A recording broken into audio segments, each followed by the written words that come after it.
Hi, everybody. This is Ken Wilson. Once upon a time, I broadcast blues hockey. I always listen to Let's Go Blues Radio. It's everything you'll want as a blues fan. Oh, baby. Stop doing those diet or workout fads to lose weight. Use the tried and true approach from Rockin' That Ideal Life that helps you find balance while enjoying food in moderation and nourishing your body. Try the Lean 30 program at rockinthatIdealLife.com and let today be your last first day of your weight loss journey. When buying or selling your home, you need to feel protected. Realtor Mike Burgoyne not only looks out for your interests, but as a St. Louis area police officer will make sure you feel safe and well-informed with every decision. Email Mike at strikewithmike.com and start the process today. That's Mike at strikewithmike.com. And now, ladies and gentlemen, somehow, some way, they are celebrating 13 years as the original and longest-running St. Louis Blues podcast. Are you sure? No one even thought they'd make 13 episodes. I mean, literally all they talk about is drinking beer and hockey. It's 13 seasons already? I guess somehow it works. Ladies and gentlemen, Ponder, Price, and Day. This is Let's Go Blues Radio, Season 13, and your show starts now. Welcome to episode 8 of season 13. This is episode number 436, all time of the often imitated, never duplicated. Yes, a few of us are sleeping with mothers. We're the original St. Louis Blues hockey podcast, Let's Go Blues Radio. Special thanks to our sponsors, Dustin from rockinthatidlife.com and realtor Mike Burgoyne, who you can email at mike@strikewithmike.com. For proudly sponsoring the show, please check them out. Also, don't forget to check out our t-shirt shop at letsgoblues.com for some well-designed and fairly priced blues-themed t-shirts. It's Wednesday, November 29th, and we're streaming live on YouTube, Facebook, and Twitter. To interact with the show on social media, our handle on all social channels is at LGB Radio. Just search for us, and you'll find us. And if you haven't already done so, please like, follow, subscribe, ring the bell, buy a t-shirt from our shop, kidnap people, and torture them by making us listen to our first ever episodes, or do whatever you can do to help us out. I'm your host, Jeff Ponder, and I'm joined by Kirk Price and Bill Day. Producer Austin is kidnapped and being forced to listen to our first ever episodes right now. Have you went back and listened to the first episode? I know you have. I know you have. Oh, I know. I definitely have. It's kind of it's not at all like how it is now. It's good in one hand, and then it was the first one. It was pretty good for a first episode, but it's not very good. No. Considering the fact that that was literally the first time you and I ever met in person. Was when we recorded our first show. So, yep. And look at us now. We're best of friends. We do everything together. That's right. Hold hands, skip through the... That's right. Prairie. I don't know. What do people do? What do friends do? I don't know. I don't have real tulips. Tiptoe. Tulips. Tiptoe Yeah, through the there tulips. you go. Yeah. That's true. Yeah. Listen to It's a Wonderful Life or watch It's a Wonderful Life. Yeah, we do all that stuff together. We listen to movies together. Yeah, we listen to all kinds of movies. We like to listen to Clerks. Yep. The agenda for tonight's show includes the Blues going 500 against Central teams, Bally Sports being the asshats of the sports industry they are, the NHL implementing changes to the All-Star game, the Blackhawks refusing to stay out of the spotlight, all that and more on this powerfully dramatic episode of Let's Go Blues Radio. Gents, I was not here last week, so thank you for holding down the fort, as you guys are very capable of doing. And just wanted to say belatedly, happy Thanksgiving, and I hope you guys had a fun time at Global Brew on Friday. Well, the company was great, the beer was great, the game we watched was not at all. No. Had one rogue Nashville Predators fan in the place, giving the when they score, just pissing me off. Yeah, that whole game was like when we went down to Nashville and did about that. What was it? Was it 7-3 or was that 8-3 as well? It was about the same, maybe 7. Yeah. So karmatically we had it coming, but I didn't give a shit because I was deep in the throes of 32 plus ounces of 15% alcohol by volume beer. So I was feeling good. You took home a bottle. I did. Say he took home a waitress. Good for you, Bill. More than a couple, yeah. Oh my! Don't tell Julie. I'm sure Julie was excited about that. I brought you one too, honey. Get out. Get out of my house. But I brought you one too. I actually didn't. So my story with that game. I was just telling. Actually, Austin was here very briefly as we were getting the show ready. Apparently, he's going to Dallas tonight, so he can go to the Cowboys game tomorrow night with his Cowboys fan friend. He's his friend's a cowboy. His friend's a cowboy. You know that cowboy that's outside the Texas State Fair? That's Austin's friend. Is it the Cardinal cowboy? Not the Cardinal. No one's friends with the Cardinal cowboy. Don't tell him. No. Well, he thinks everyone's his friend. Yeah. Giddy up.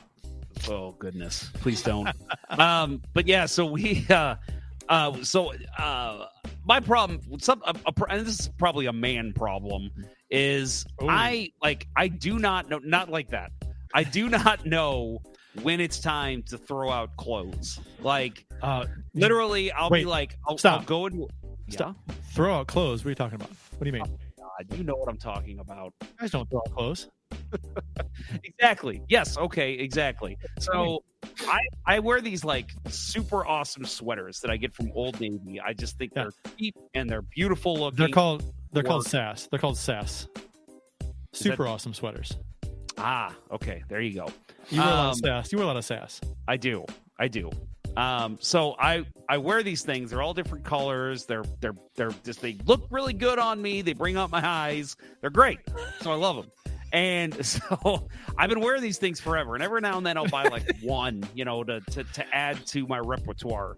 But the wife, I came up from a work meeting, pretty important work meeting a couple of days ago, or about 2 weeks ago. And she's like, why are you wearing that old ratty thing? And I'm like, that old ratty thing? What are you talking about? She's like, you've got stains from the war. What's that called? When it's in the washing machine, when you wash it too many times. Ring around the collar. Yeah, that kind of stuff. And she's like, you wore that into a work meeting? And you know how you get rid of that? Huh? Ancient Chinese secret. Can't tell you. Oh my God. You're already driving me crazy this episode. That's what happens when you at a red point. So this is my, yes, exactly. Yeah. This is what I do to Kurt typically. Yep. Interrupt stories. That's what I do. Yep. So no, long story short, too late. I decided, hey, Black Friday, they're having a half off everything in the store sale. I'm going to go up and buy a bunch of clothes and replace all that shit so that doesn't happen again. So we spent a ton of money. I got home. We were in line for a while. Get home, and I'm like, all right, we missed the first period of the Blues game. No big deal. Turn on the game. Right as I turn it on, Ryan O'Reilly, 5-on-3 goal. And I think I made it 5-1. And I was like, nope, we don't need to watch this game. And I just turned it off. Like, not putting up with that today. So I literally saw it live 20 seconds of the game before I turned it off. Yeah, that was right about the time I was sitting down. I was unable to extract myself from work as early as I would hoped. But yeah, I sat down right to see O'Reilly smiling and like, Jesus, this is ugly. So, Smiley. Smiley. Yeah, that game. I mean, it's really hard to properly analyze a game when you're at a bar drinking and the volume's down. You can't even hear the damn game, and so you're watching, you look up and you look up, oh, someone scored, and you try and see a replay, and then you look up a little later, oh, someone scored again. You're like, God damn it. Every time, you look up, Nashville's scoring a goal. Whatever. I don't know. That was bad. That was just a bad showing. Although, you know what? I looked at the Money Pucks deserve to win-o-meter, and for the Nashville game, the Blues were favored, and the 53% of the time out of 1,000 simulations they win this game based on advanced stats. Wow. Based on analytics, 53% they win this game. That tells you there's some bad goaltending then, right? That's got to be what that means. according to advanced stats. I mean, scoring chances were there. They had a lot of them, but they just, I guess it depends how many times you run it. Because I just ran it again, and the Blues were 50.4 this time. Anyway, it's toss up according to the deserved the winometer. But the scoreboard. Well, that just goes to show that just shows to go you. It just shows to go you. That is why you watch the games, because advanced stats don't tell the whole story clearly. They never. But then you had to watch that game. Yeah, right. And I feel better having not watched that game in its entirety. I mean, it's always funny. Ink on paper is never going to supersede anything that I see with my own eyes. I'm sorry. Yep. Just the way it is. Well, anyway, how was the rest of your guys' Thanksgiving? Any family drama? Anything you guys want to share for the world to hear? No family drama, I don't think, on our end. Just a good old Thanksgiving, and took home some leftovers, some turkey from my parents' house, and it was good. Have you thrown it out yet? No, I ate it within like 3 days when they say. Okay. So today's apparently, I didn't know this. Apparently, the Wednesday after Thanksgiving is official throw out your leftovers day. Yep. Well, I think I probably had it in my fridge in the past longer than a week or longer than whatever it is, 6 days. But they say 3 days to be safe with turkey. I'm like, screw that. 3 days. No, I've gone 5, 6, 7 days before. I'm like, 7 days. You smell it. If it smells fine, it's fine. I'm the same way. It's like milk. It's like milk. You ever take like a gallon of milk and you say, oh man, this is 2 days past. There's like a third of a gallon left. You take the cap off, you smell it, you pour it in a glass, take a little sip. Yeah. Tastes fine, smells fine. It's fine. Agreed. Yeah. I'm the same way. I feel like we had pumpkin pie left over. And let's see, today's Wednesday. So that would have been Monday.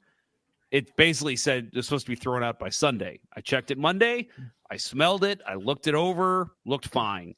But then this morning, I was like, I wonder if I should throw this out. And I looked, you could see a little piece of mold growing in one spot. Oh, and I was like, today is the day to throw it out. Yeah, any the presence of mold is like the tree. Like that should obviously be. Well, what's your favorite Thanksgiving side?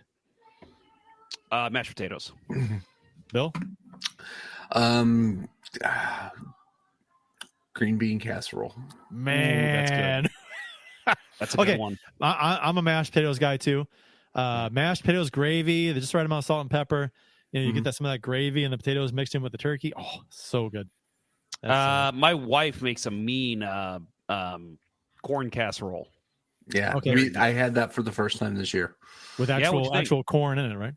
Yeah. Oh yeah. Yeah. It's tasty. It's like cornbread, but it's like made with corn, right? And are there corn flakes in it too? No. Yeah. Well, the one that I have had cornflakes. The one that my wife makes does, yeah. I like the one with cornflakes. I've had that. Yeah, it's good. Good stuff. So the cornflakes were on top. We didn't have where I was this year. We didn't have mashed potatoes, which we had. What? We had we had au gratin potatoes covered with cornflakes. Oh, okay. So we got the cornflakes then too. Yeah. But our Thanksgiving plans changed dramatically kind of last minute. Julie's parents had not been feeling great, and so that's where we always go. And so we're talking to him on Wednesday, and Julie says, hey, do you guys mind taking a COVID test? And lo and behold, there's COVID running rampant in that household. So we wound up just went over to my sister's. I was heading there anyway to take my dad, so we were able to crash there and had a great time. So awesome! Well, I'm glad it worked out. More of that girl. Yeah, Amy says that I worked really hard on the rolls I brought to my family dinner. I did, and I was asked. I didn't ask what I should bring. I was told to bring rolls. I'm not sure if that says something about me. Or what? Because I'm not gonna lie. I like to cook. I can cook. I'm not a bad cook, but I'm happy to get rolls and bring rolls. So I went. I didn't just buy the old brown and serve rolls, which are fine, but I went and got artisan rolls. They were very, very, very good. So yeah, I spend a few extra bucks on rolls for the fam this year since I guess my part was not a lot, labor intensive as far as the dish I brought. We always do the Hawaiian rolls, which I can eat those all day. Those are good. The Hawaiian sweet rolls. I did go to my parents. I did make the mashed potatoes. I did. I helped out. I got there early, so 10 pounds of mashed potatoes I had to mash. Ooh, yeah. My mom makes about the same because I love having the leftovers afterward too. 10 pounds of mashed potatoes, 4 pounds of butter. Oof, that's amazing. So Ken Morris in the chat here says, is Mr. Ponder really wearing an Avs jersey? I am not, sir. What I am wearing is the Waves. The Maui you know what that's Waves. from, right? Is that's one of is that the team that Gordon Bombay played for? Yeah. Okay. All right. Yeah. In Mighty Ducks 2, right? That was Mighty Ducks 2. That is the minor league team for the North Stars. Yeah. Yep. No, I am not. I would never be caught in an Avs jersey, please. You know what the Avs should do? Their next outdoor game. You know how so this is a stretch. So their normal jersey would be an Avs jersey. So they could do an Avs not jersey. Like the Avs and the Avs nots. Oh, God. That's the bar for the show, huh? Yeah. Come in above that and you'll be doing okay. Oh my goodness. All right. First story we'll get to. Guys, it's not a good one, and it's one that I don't know. Kind of breaking news. Whoa. We're doing beers? Oh, what am I doing? What am I doing? This is how to run points. We got talking hockey way too early in this. Yeah, it blew my mind. I'm so sorry. I got a good one too. Beers of the episode, guys. My bad. Episode number 439. You can follow us on the Untapped app. Kurt's at Seat Price 12, Bill's Billy Blue Note 33, and you can follow me, Jeff, at JPonder94. I believe we've been leading off with Bill. Yeah, we have, and we shall again. I have the Bourbon Counties. I decided that I need to go through and thin out the herd, and realized I actually have some with 2018 labels on them. So we are at the 5-year mark.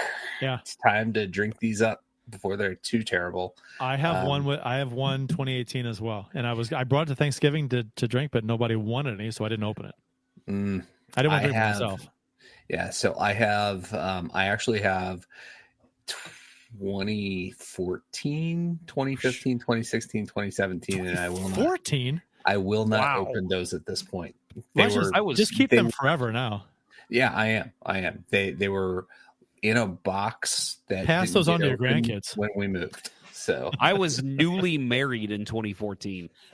Man, that's crazy. I have beers older than you. Beers older. You have beers older than my love for my wife. Because you only started loving her on the wedding day. Right. Yes. Right. That's how marriage works. That's how marriage works. Exactly. You get it. I've never gotten. I haven't done that yet. So. You're common law married at this point, right? I'm sure we are. I think you are. coming up on 24 years, I'd say yes. Whew, yeah, that is a long time. All right, mine. I'll go next. I've got the peanut butter chocolate milk stout. One of my favorites. A staple. And creations. Yeah, the absence of light.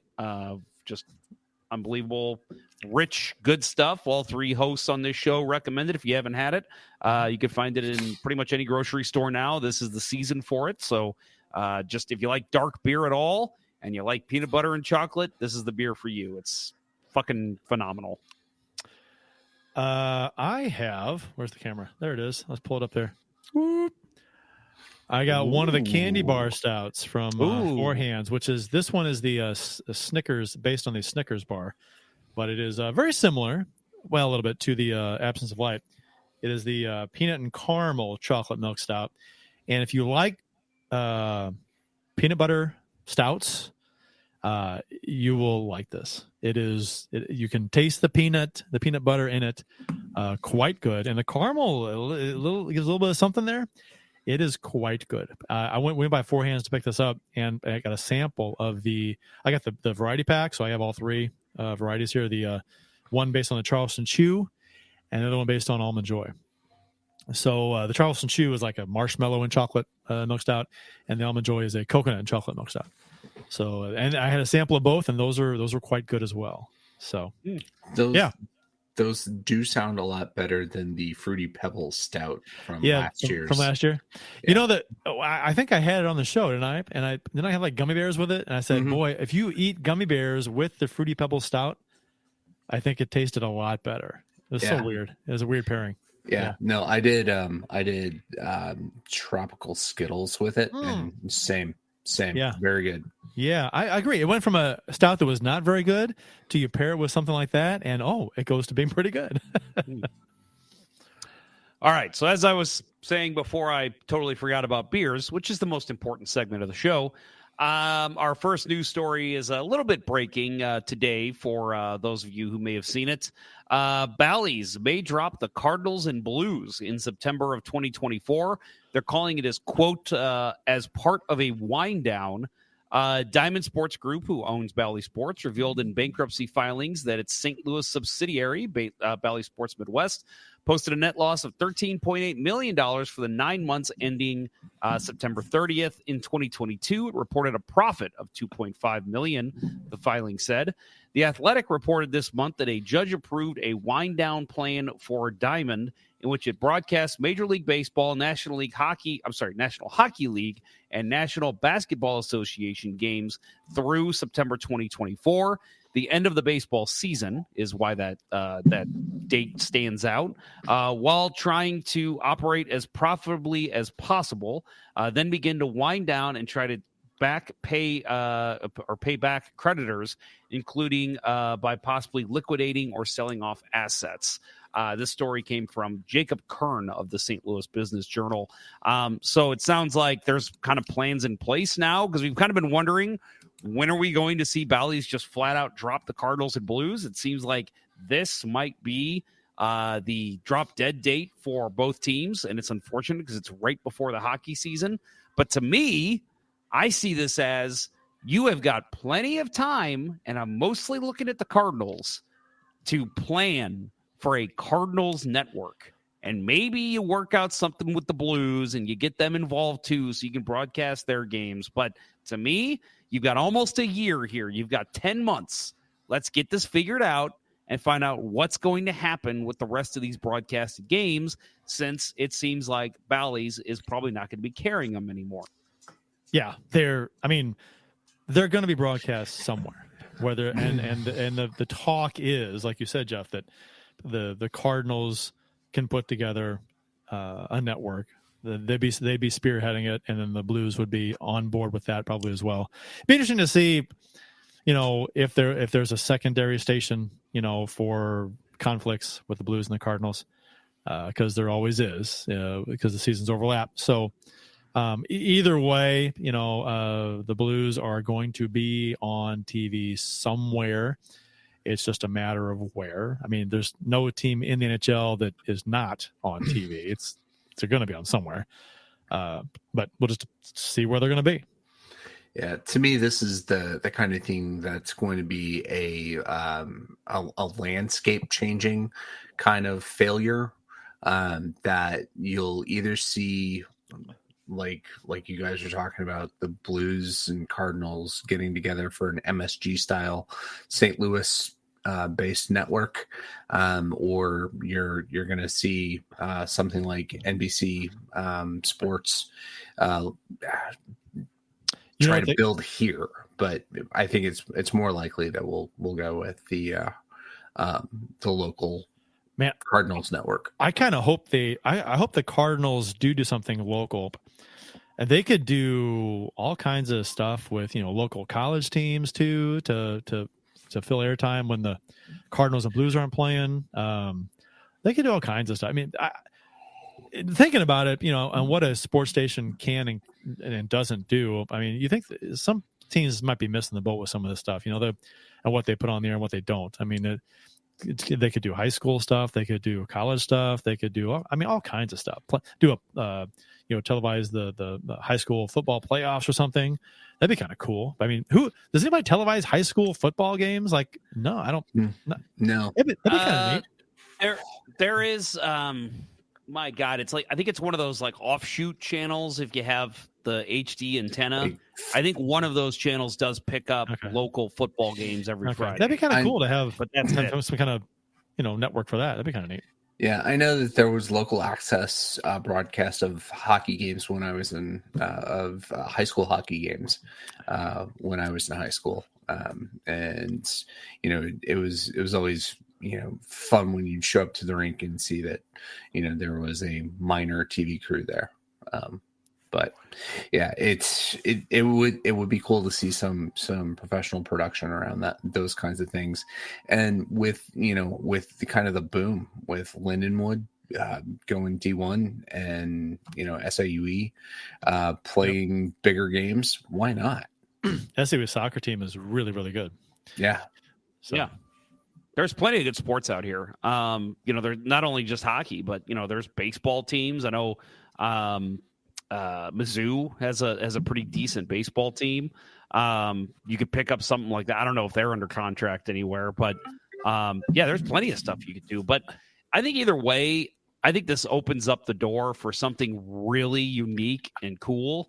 There is a chance, like I think Bill, you said that maybe there's like going to be an NBC Sports St. Louis, and they start picking up all the Cardinals and Blues games, which would be fine. NBC Sports does a good job with their local stuff, but I would love if we could see something actually from St. Louis. Like maybe an investor says, hey, Cardinals, Blues, here's a couple $1 million.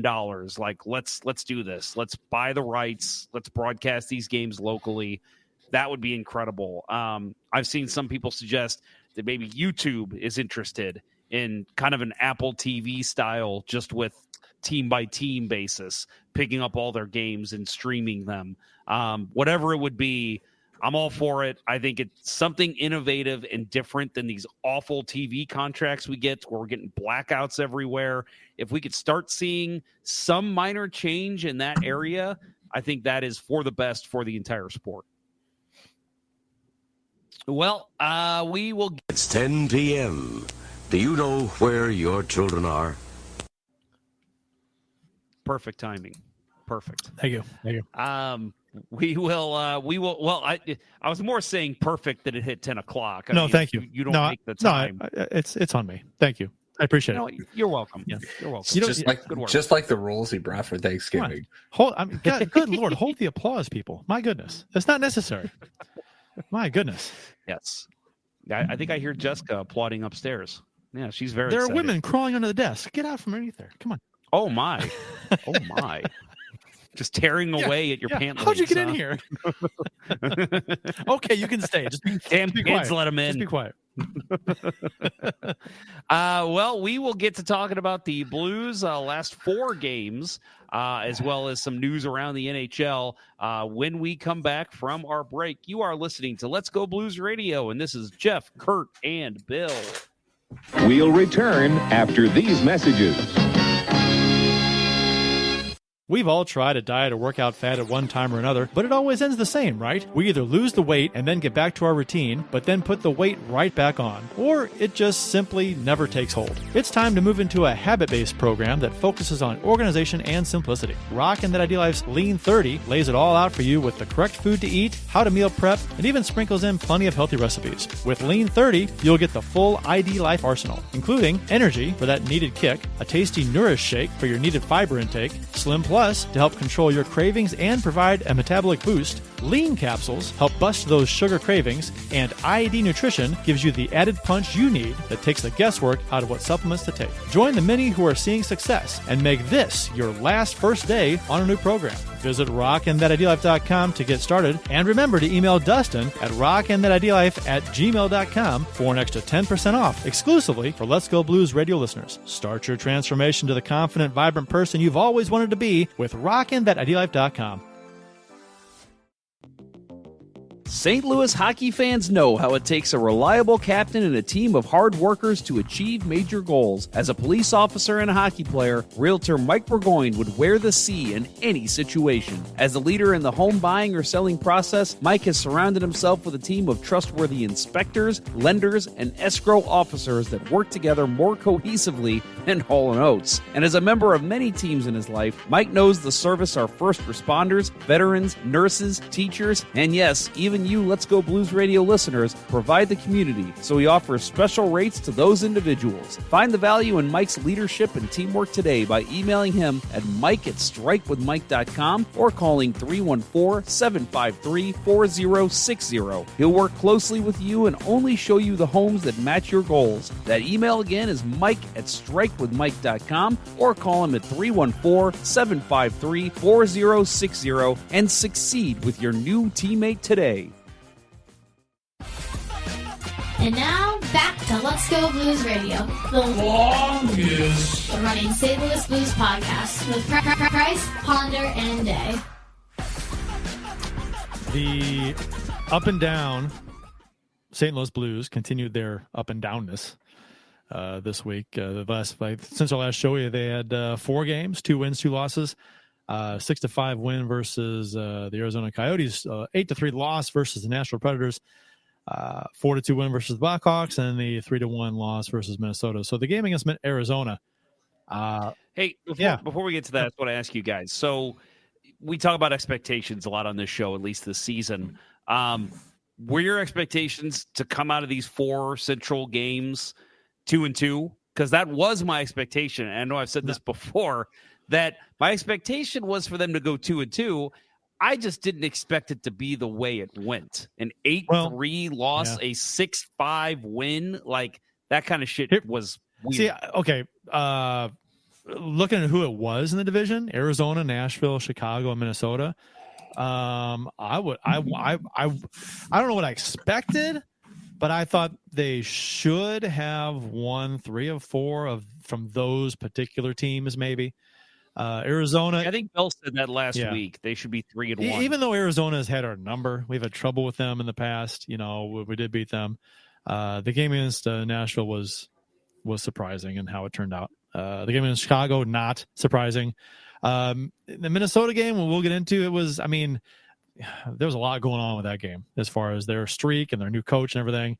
So who the hell knows how that game was going to turn out? We can talk about that when we get to it. But yeah, I mean, 2-2, not the worst thing in the world. You'd like 3-1 from these 4 teams, but you know, I mean, whatever. I mean, the expectations with this team, like I said, has been, you know, they're a fringe playoff team at best, probably, and that's where they are right now.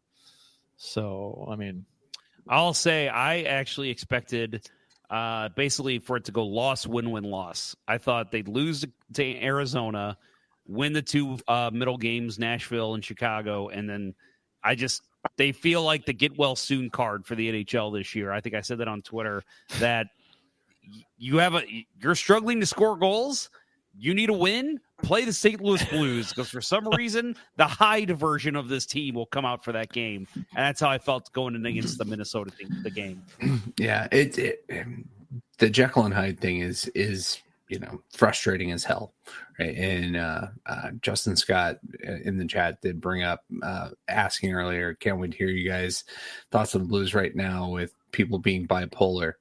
Don't be like this team, right? They're you know, they're in a playoff spot, but they're frustrating as hell. Don't live your life based on the way this team is going, because it's going to frustrate the hell out of you. I wasn't expecting more than 4 points out of this swing. If we would have got 5, I would have been happy. But again, it's not who you expected, right? I think we all pretty much had it a lock that we would get 2 points out the Hawks. But it's, you know, it's kind of anything goes. And then when I saw, you know, over the weekend that Evanston got fired, like, oh, we're going to lose. First game, right. First game with them, we're going to lose. So.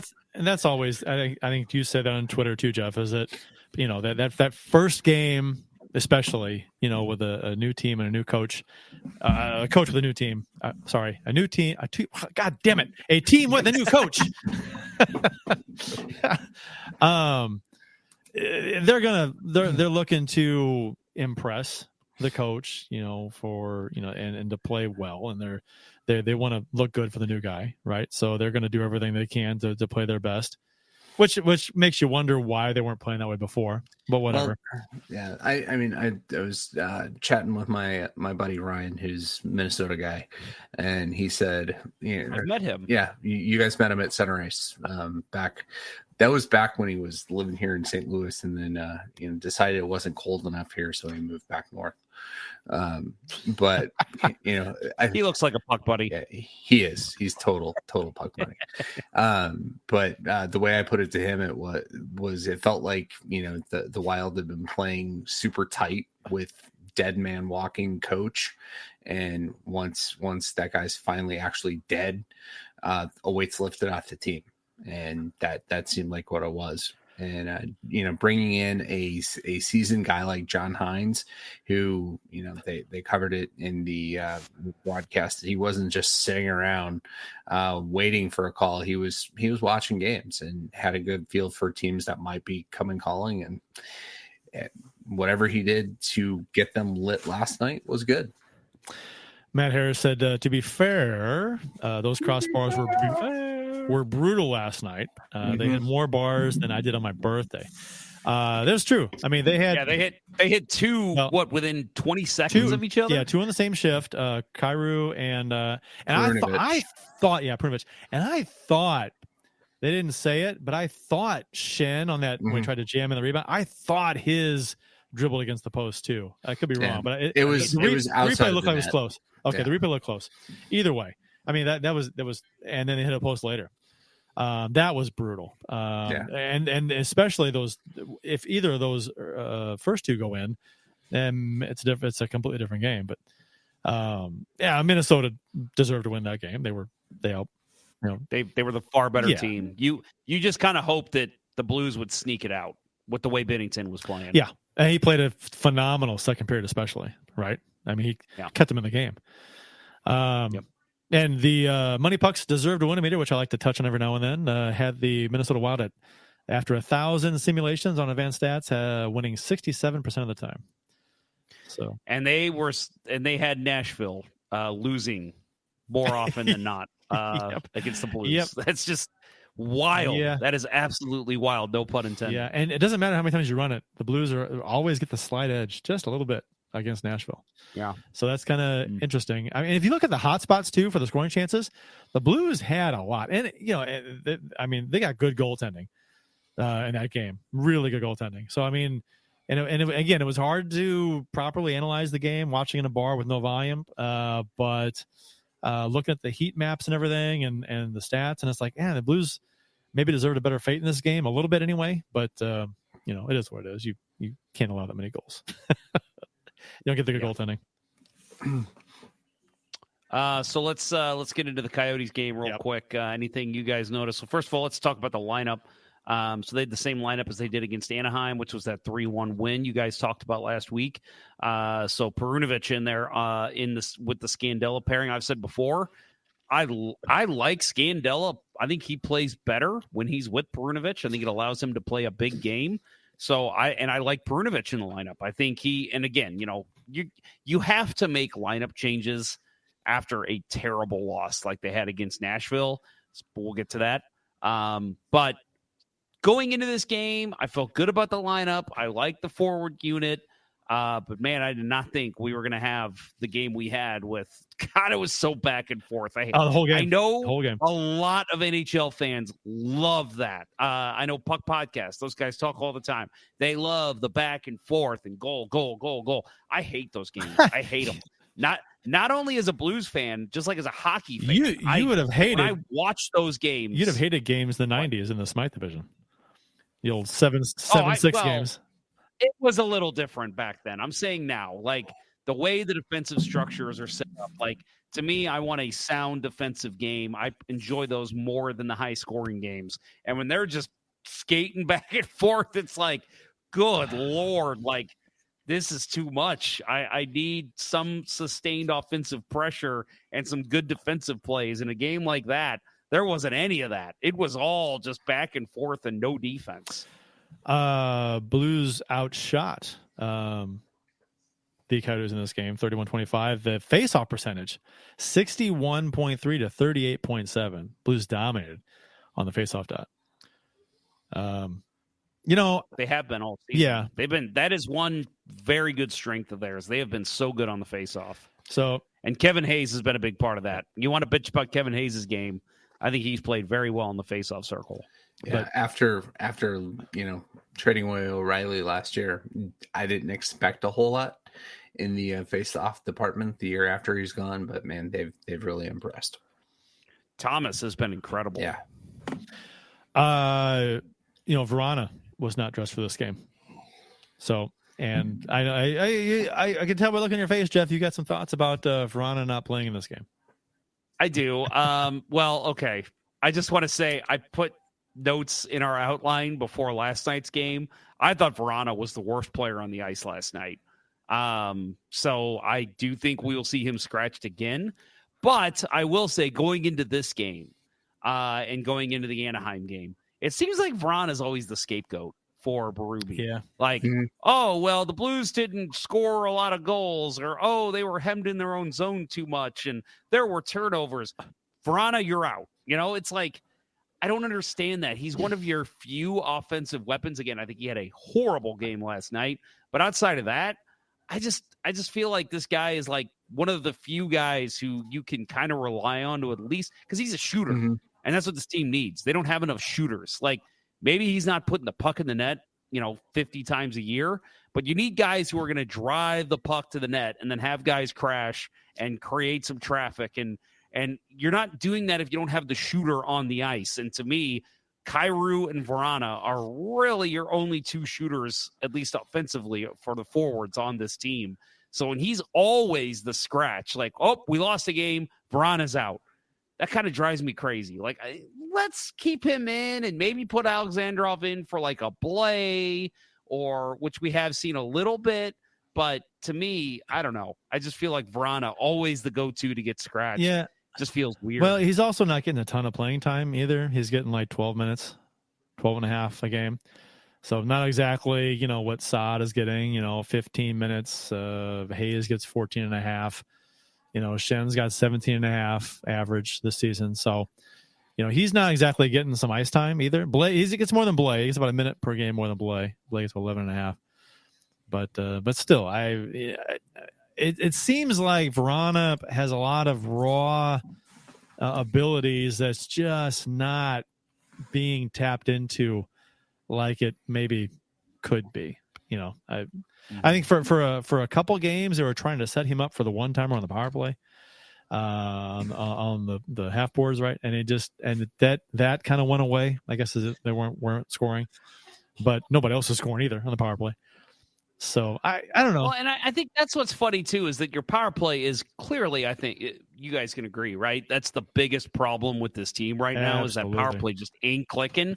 The two guys that they are constantly pulling out are two guys that they want to play on the power play, Verana and Perunovic. They're always the two scapegoats that get pulled out whenever there's a loss. And it's like, okay, you want your power play to get going, you need to have at least one of your other power play specialists on that second unit. And when you pull them both out, stop doing that. Like, you're not going to score any goals. Definitely. You're just solidifying that to happen. Yeah. I totally thought when they had Perunovic playing on the first power play unit before, sitting him for a game, I thought the power play looked a lot better and they were closer.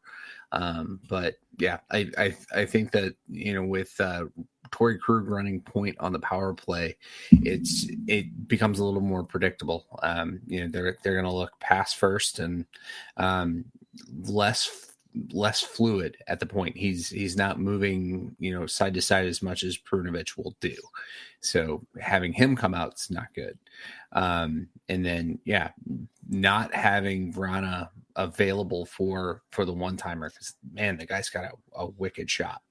you're taking away from the power play. And I feel like that's just, Craig Berube, right? He's going to err on the side of defense, and defense is going to win more games than offense is with this team. And it's frustrating because we know that this team has enough firepower for this to be, top half of the league power play. And they're not getting any confidence.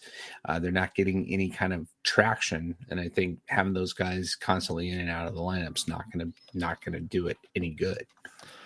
Do you? David Miner in the YouTube chat says we fall in love with Vrana because of his hot start and good story, but he's really a bad Kyrou on the ice. Well, do you know how many power play points he has this season? None. Mm-hmm. Oh boy. Yeah, for a guy that you kind of want to be. But then again, how many players have points in the power play this year? Pavel Buchnevich on this team. Buchnevich, Krug, and Thomas. Does that hit? They're probably the only ones with multiple points. Yeah. I'm going to pull up. Yeah, it's not good. I'm going to pull up the stats here for the Blues for power play. Let's see, time on ice. If I can find it. Power play, time on ice per game.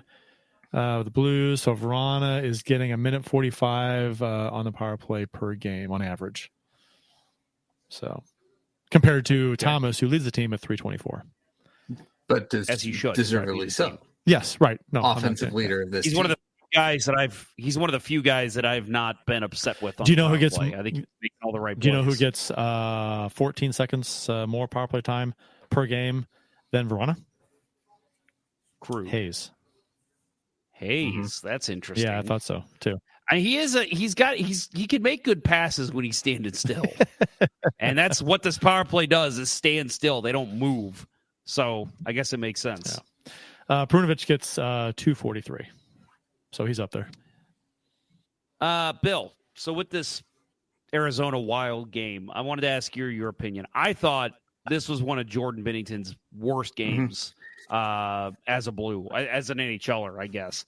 I know we don't like to look at the stats, but 5 goals on 13 shots, that's clearly not what you want to see with save percentage. I thought the second goal, the one that was a break-in, I think it was a 2-on-1, he challenged way too far to the side of the net and made it an easy tap-in for Jason Zucker, a wide-open net. I thought he was challenging way too far, and I just thought he was just off his angle all night. I thought, again, I look at every goal, and I'm like, well, the Blues could have played that better. But I'm also like, Binnington was way off his angle and gave way too much of the net to the shooter. Is that a fair assumption, or am I just being a goalie idiot? No, I feel like this trip ruined the Blues goaltending flow that we had going. Starting Hofer, on the front, 2 of the first 3 games of this trip, I think probably just threw the balance off that was there. On paper, it makes sense, and the Blues usually don't do things that make sense on paper. But I think that the way that the goaltending has been since that San Jose game has been disturbing to me. I think Binnington this is his worst stretch in 2 years. He's off his angles. He's not moving quickly side to side like he was. I'm thinking of the first goal last night. He should have been over on that post faster. Anticipating that pass. I don't think he read that there were forwards collapsed down low, defending for the Blues, and he should have read that and gotten over and cut the angle before Eriksson scored. But going back to the Phoenix game, it was just like you had no confidence that whenever something would come across the line that he was going to be able to withstand a couple of shots. And, At the time, I kind of thought that the Zucker goal was fluky, a little bit of a breakdown in play. But yeah, anytime you're slid out of the net for a tap in goal, that's there's some fault in the goaltending. I think, okay, let's say Binnington plays that perfectly, like plays it well and then still slides across. He's not completely out of his net. I think there's still a damn good chance Zucker puts that in. But I just think Binnington gave him literally the entire net and left it up to the defense to be like, either poke it away or block it, because I'm not going to be able to get across in time. And to me, that's just not good goaltending for that goal to go in. And I'll add too, and I want to ask your real quick last opinion on goaltending here with this game. The one that got him pulled, the Schmaltz goal, I actually thought that was I don't know how to word this, the best goal that he gave up. And people instantly were firing at him on social media. Oh, you can't give that goal up from there. Colton Parayko, as good as he's been this year, there's no way Binnington saw that. Parayko was right in front of him. The shot came out from the top of the circle, and I just thought, man, there is no way Binnington could see that over his 6'5" goaltender. Is that again? Am I right on that, or could Binnington done a little bit more to try and see the shot? I think at that point Binnington's rattled and just not positionally sound. I think, if he's on top of his game, he's finding a way to look around Parayko, and at that point he's just like, what the fuck else is going to go wrong in this game? Oh, that just went wrong. Yep. Yeah, I see. Ken Morris adds great analysis and comments from Bill. Bill, you always get so much praise on this show. People clearly like you the best.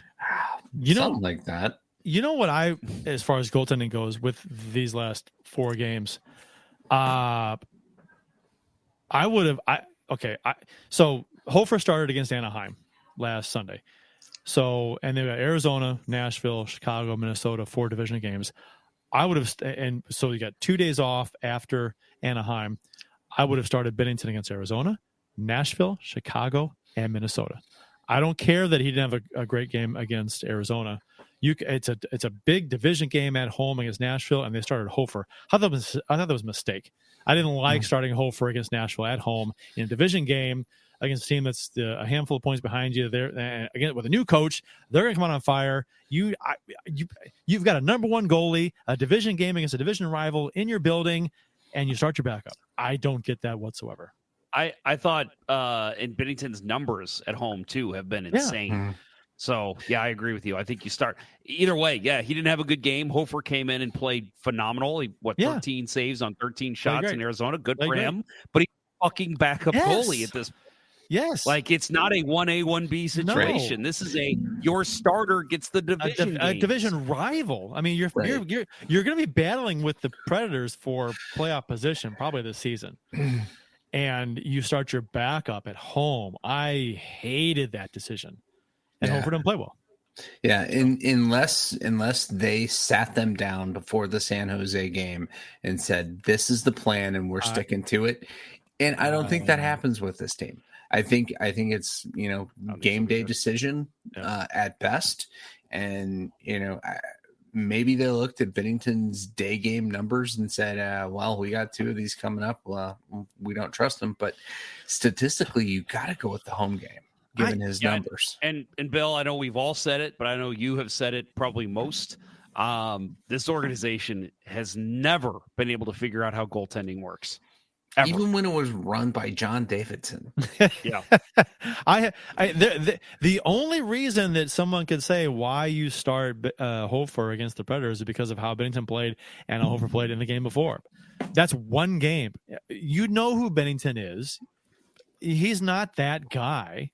Yeah. You're going to start him against your division rival. Binnington hadn't played since the Kings game, the previous Saturday, right? So, I mean, because Hofer started against Anaheim. Well, he played Arizona. What I'm saying is that, you're right. But he was pulled. Right. Sorry. But no, I start him in Arizona, Nashville, Chicago, Minnesota. Run division the table, games. All 4 division games. Yes, and there's no back-to-backs there. And before those set of 4 games, there was 2 days off. So it's not like, you're just starting him 5 games in a row. The only one that I consider is, and I know you guys will disagree, the only one I consider starting Hofer is Chicago, because they are that bad. And it's like, I mean, I get it, but if you just feel like you need to get your backup in, you do it against the worst of those 4 teams. Here's the thing. I get that, but I agree with you though, 100%.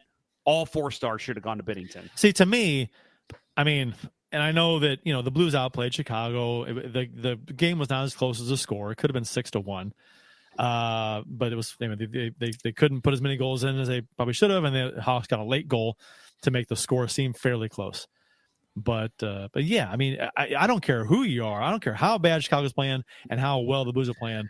To me, your number one always starts against Chicago, just because it seems like more times than not that Chicago Blues rivalry is weird things happen, right? And they know, the players know it's a rivalry. The fans are up for it. You put your number one in that game, and unless it's a back-to-back and you play a really good team before, whatever. But I mean, generally speaking, in this case, yeah, it's again to further your point, and against my point that I made is that you don't want your backup going in against a young phenom like Connor Bedard either, and having him rattle off 5 goals and if he does that to Binnington gets over it the next game and he's fine. Hofer, you don't know. This is still his rookie season. People forget. I like to start the number one more than Berube tends to do. Oh, anyway. I do too. Right. So I'm not a 60-40 split guy or a 70-30 split guy. I'm play the number one as much as you possibly can. There's even some back-to-back games that I'm like, yeah, put Binnington in depending on the opponent. Yeah, I agree with you. There was one game, I think it was 2 years ago, where they only allowed 15 or 16 shots in the first game of a back-to-back. I'm like, put Binnington back out there for the second game. He didn't get that much work. Right. Give me Grant Fuhr 97-98, right? Yeah. 72 games or whatever it was. Maybe not quite that many. Yeah. But yeah, no, I'm with you. Crazy. I'm with you. Right. No, wasn't it 81 games? It was he didn't start like half a dozen. It was he was hurt because he was hurt for a while too. That's the only reason that Casey got in the game late in the season, right? It was later in the season. I think he was hurt. Yeah. So, but yeah, no, I think, like I said before, I think they screwed up the flow with the goaltending when they made the decision to go Hofer first game, and the second game back-to-back nights. To your guys' point about not being afraid of going with number one in back-to-back games. The LA game was a shit show. But I think you still put Binnington out there. He's your number one. Yeah, and 95-96, Grant Fuhr 79 games. Yeah, 79. That's a lot. That was amazing. and the only reason he missed the first game he didn't start that season was because he had tweaked something and they started Casey instead. Yeah. Yeah, those were the days. And Grant Fuhr, the guy that would give up 5-6 goals a game, but is still had a above 500 record because it was a different era. Yeah. Yep. Yeah. But I'm not quite that extreme, but I'm I'd start Binnington, 8 out of 10 if I could. I almost feel like, and I know that goalies, right, Bill? Goalies always want to play. They want to always be in. But I almost feel like you go to Binnington almost every night and say, how you feel? You want to go tomorrow night? And, if he's like, hey, listen, I'm nursing this knee thing, but I'll play if you want me to. You know what? No. We'll go to Joel. We'll let Joel take this one. But, I feel like you just go to Binnington and say, you're our starter. What do you think? Can you go tonight? Can you go tomorrow night? Sure, I'm good. Okay, you're our starter. Yeah. See, the one thing that this gets me thinking about is that there's an idea that Binnington, if the right price is named, Binnington could be traded. Right. That's the only reason why you're putting Hofer into so many games. The schedule is not that grueling right now. No, we had one back-to-back in on that road trip. Right. And there's no reason to be putting Hofer in there. I mean, do I want a backup goalie with a lot of confidence? Yes. But right now, they're both not playing the best hockey. And I think it just seems to have stemmed from that road trip, the beginning of that trip. Well, and I think a lot of teams, and maybe and I don't know, maybe I'm just using recency bias here, but I think a lot of teams look at a guy like Ben Bishop, who was a phenomenal goalie. We all know it, but he had some crazy injury problems. He'd be out for weeks on a time. And when he was starting for Tampa, it was, oh shit, we need a quality backup. And oh shit, we got to make sure this backup gets games in because he'll be ready when Bishop goes down. And I think a lot of teams looked at that kind of situation. Maybe Kerry Lettinen comes to mind too. Just these oft injured starting goalies. And they said, we got to make sure our backups are getting time so they're ready if they have to be the starter. And I think that has just ruined a lot of the goaltending. I think that's why we're seeing a lot of this 50-30 split, 40-40 splits, because teams are like, shit, if there's an injury, we got to have this other guy ready to go. You pronounced Lettin's name wrong. Letting him in. It's Kerry letting him in. Letting him in. Yeah. second best nickname to Andre Red Light Rasico. Hey, yes, that's a good one. I want to point out Ken Morris brings up a good point. We talk about goaltenders of old. Glenn Hall played 502 consecutive games. That's Bob Gibson shit right there. You look at the Bob Gibson stuff in pictures, that's how this is. This is nuts. That's old-time pitchers when they had 30 wins in a season and 28 complete games, right? Yep. Right. It's like, whoa, golly. Right. Yeah. The pain threshold was insane. And Glenn Hall puked before 502 consecutive games. Yeah. Yep. That was a trivia question we had back when we did Blue Note trivia. So we talked at length already about the Nashville game, the 8-3 loss. Let's not talk about it anymore. Yeah, O'Reilly did score in this game. Well, let's talk about the tribute video. Was nice to see. I thought that was, you knew they were going to do it, but obviously this one carries a little more weight. Pietrangelo left on his own terms. So it was, a little bit of, he left because he wanted it. He not only did he leave, he turned down a very good offer to go elsewhere. So yes, but this is a different situation. When you look at the Cup heroes, you think of the three, right? It was Pietrangelo, O'Reilly, and Binnington. Yep. And so this is the second of those heroes to come back and have that moment. And this was a little different because he got traded. Then he signed elsewhere, unfortunately signed with a rival. But clearly he has still got love here. I heard, and I know there was Nashville fans in the stands, but I did hear some cheers when he scored. So it was nice to see him back. And, the Blues, they gave him that custom painting. It was commissioned because he reached that 100,000. He played in 100,000 NHL games, guys. That's a new state record. That's 1,000 NHL games played. But I thought it was cool to see the tribute video. And I was not watching live, so I don't know if Bally Sports fucked us over on that like they did with David Perron, but I'm sure they did. Let's just assume they did.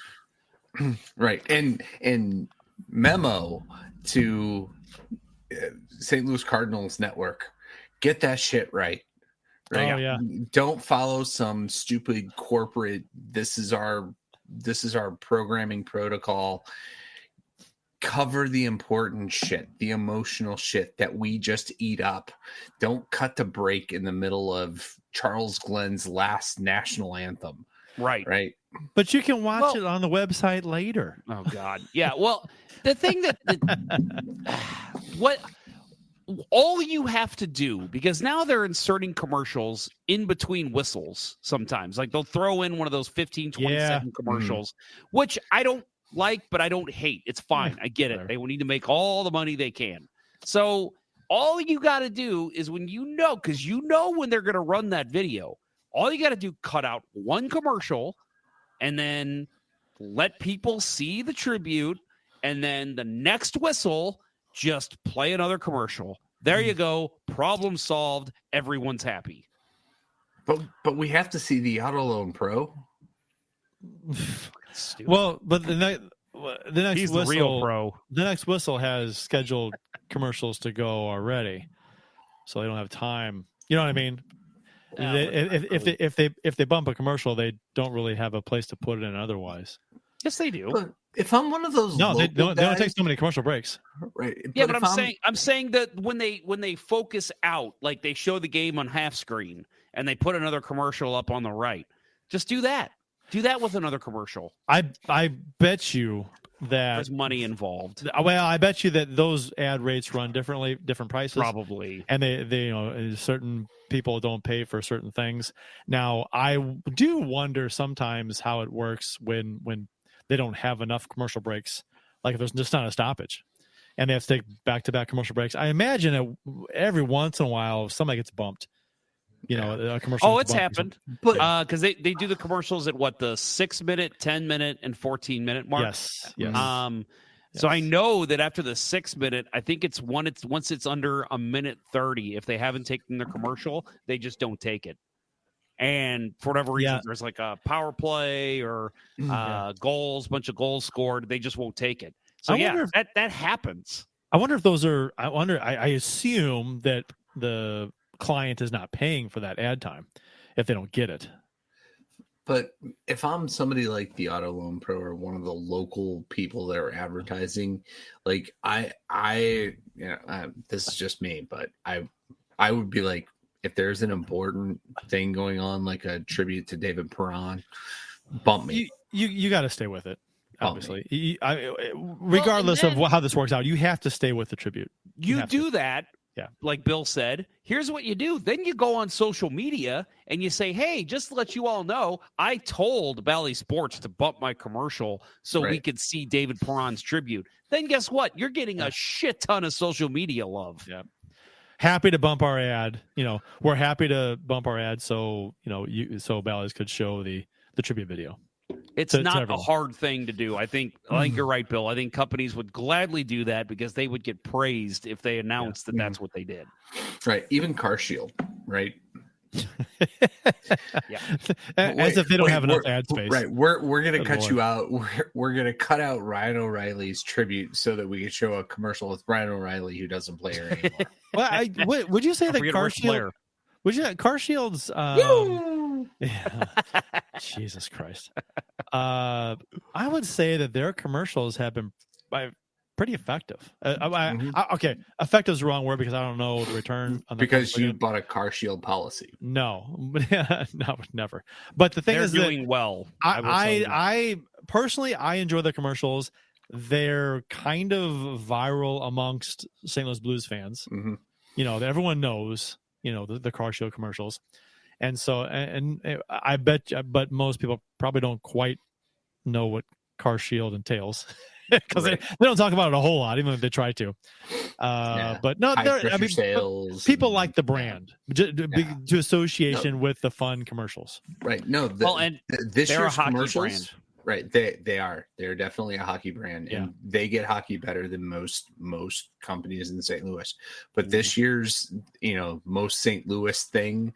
It's fun, right? I don't tire of watching them.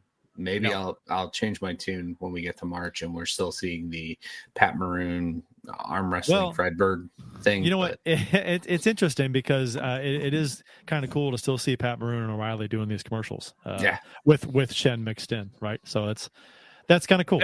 They are nationwide too. Those commercials aren't, but Car Shield is. Right. And they're doing very well, and I'm happy they're a St. Louis company. I mean, I don't. Their junior and peewee teams are fucking insanely good too. Like I was in New Jersey in a hockey shop, and somebody mentioned Car Shield, and I just kind of perked my head up, and I was like, Car Shield? They're like, oh God, their team just kicked our ass 10-2. I'm like, they're good. And he's like, yeah, damn St. Louisans. And I'm like, yeah, damn St. Louisans. Yeah, back in the day, that was CompuWare and Little Caesars, right? That Detroit owned that market, and we're starting to compete there. I love it. Yep. So the Blues ended up taking on the Blackhawks for the first time this season, beat them 4-2 in a game. I said earlier, touched on that and said that score wasn't really indicative of this game. I thought the score could have been more lopsided, 5 or 6-1, something like that. But good game of the Blues. Also, Chicago's a very bad team. They're not good at all. They're terrible. Yeah, no. And let's face Soderblom it, played amazing. He played very well. He did. He was he was such a bright spot for the Hawks. Well, and we've talked about before the Blues playing down to their competition, and that was my fear going in. Clearly, San Jose stomped them. LA stomped them. Vancouver, who's playing well, but stomped them. I thought, playing worse than the competition. I could just see like, damn, Chicago's going to come in and put a 5 spot on us. And I'm glad that didn't happen. I wasn't confident about that. I thought it's a chance, but I think the Blues will pull ahead.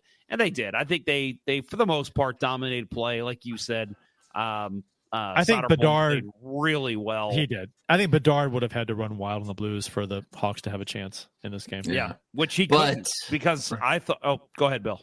I was going to say, there was a shadow over the Hawks, unbeknownst to the rest of the hockey world at this point. Right. Really, rumors had started, but obviously, they weren't in their right mind in this game anyway. Yeah, I can't wait to talk about this later. I know. Yeah, we will talk about this. But all right, going into this game, let's also mention Taylor Hall out for the season. Corey Perry not in this game. So Corey two Perry of their guns retired, forced probably retirement forever. Right. But we thought going into this game, like, man, that's two of their guns, two guys Bedard has on his wings that are gone. And I thought Bedard, I mean, he had a couple moments that was like, okay, this kid's the real deal, like we've seen all season. But I just thought, man, Colton Parayko, specifically Colton Parayko and Torrey Krug.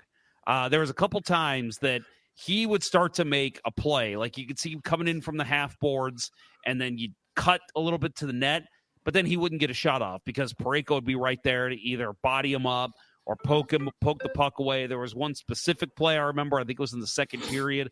Torrey Krug stepped up on him and knocked him off the puck. And I'll give Nick Leddy credit, which I haven't done a lot of the past 2 seasons. That Nick Leddy was playing good positional hockey on him and his entire line as well. What's that? Radish. Radish is having a good year too. He didn't really get anything going because the Blues were just all over it. I thought the Blues defense, again, a bad Chicago team, but it's worth giving credit that the Blues did not let Connor Bedard get anything going in this game, and I thought they played very well against a high-powered kid. Do you know what so with 10 minutes to go in this game, so at the 50-minute mark of the 60 minutes in this game, do you know what the expected goals were at that point in the game for both teams? Take a guess. Advanced stats, right? This is advanced analytics. So we're talking about expected goals based on how many goals that each team should have scored based on the situations that presented itself based on advanced stats. You guys want to take a guess? Blues 8, Chicago 1. Okay. I'll say Blues 7, Chicago none. It is Blues expected goals 2.809. Blackhawks expected goals 2.863. The Hawks were up on the Blues. With 10 minutes to go in this game. Subjectivity of the home rink. Yeah, and I'm sorry. This to me again goes to, this is why we watch the games and we don't just go off analytics every game. That's why I kind of brought it up. And the Blues did take off after this. And then they scored a couple minutes later, and then they went up to 3.548, and the Hawks were at 2.863. So, but yeah, Parayko has been awesome this year. That's why I'm not ashamed to hang the jersey behind me. Yeah, David Miner. Yeah, I'll say I have hidden my Colton Parayko jersey away in my closet the last couple of years. I might break it out when I go to my first game this year because he has been great. I can't praise Parayko enough for the season. For as much as we've kind of ripped on him for being disappointing the past couple of years, he has been phenomenal this season. Yeah, I was going to say he is like, I felt like the last couple after Pietrangelo left, there was, always been talk that he had a back injury that was keeping him, holding him back. His back was holding him back. But his back was holding him front. Yeah. No, that's Corey Perry. Oh, jeez. All right. But I think his game got mental, and this year that's not there. He is playing a very focused brand of hockey and a very effective brand of hockey, and I love it. I'm ready to debate you on this, Craig Button. Yeah, he's doing everything that we said he needed to be doing the past couple seasons. Right? He's just doing everything in his own zone. He's taking up space. He's closing on puck carriers. He's getting sticks in lanes. He's not leaving the back door open like last season was like crazy. What the fuck? And he's carrying the puck up the ice. And so what have we always heard about him? That everyone, in terms of generic Blues fans, it's he's a big guy. What does he play physical? And I think the three of us have always said he doesn't need to play physical. He just needs to play big. Yeah. And there's a difference because big just means you're taking up the ice. Yeah. You're not allowing guys to get behind you. You're not allowing guys to have the passing room, the stick handling room. Just take up ice. That's all you got to do as a crafty, big defenseman. And that's what he's been doing this year. This is Colton Parayko of old. This is Parayko of 2020, 2019. Like, this guy is what we thought he would be. Hopefully this continues through the rest of his contract. But to open this year, this is more than a sample size. This is Colton Parayko at this point. Krug's been good. I mean, Krug's been good too.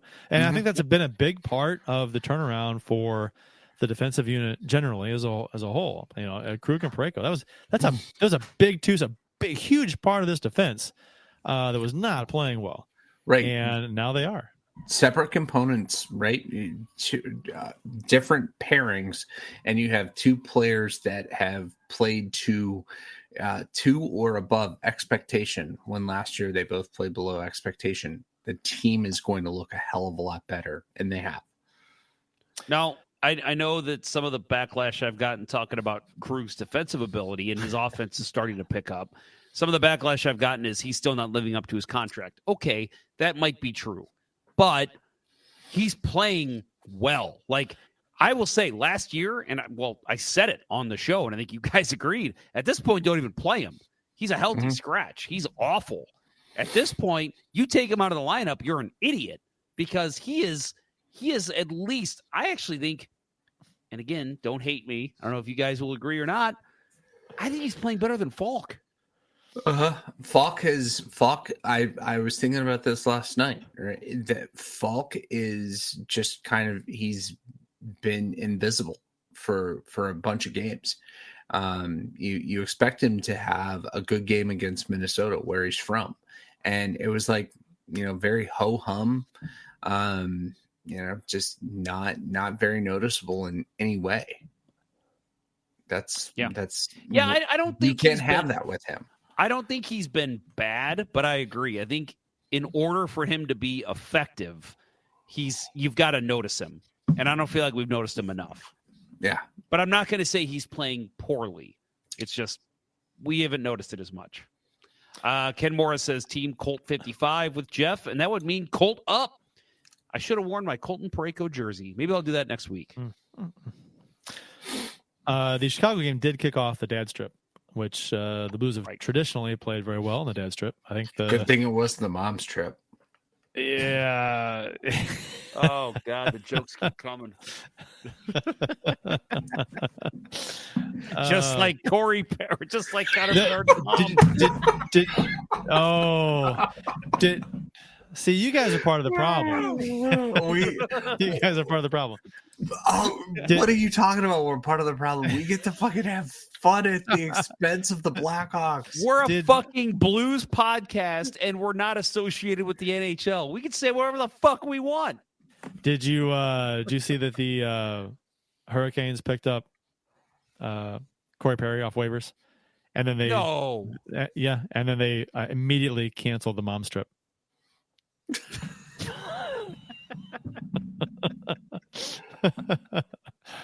We're going to hell.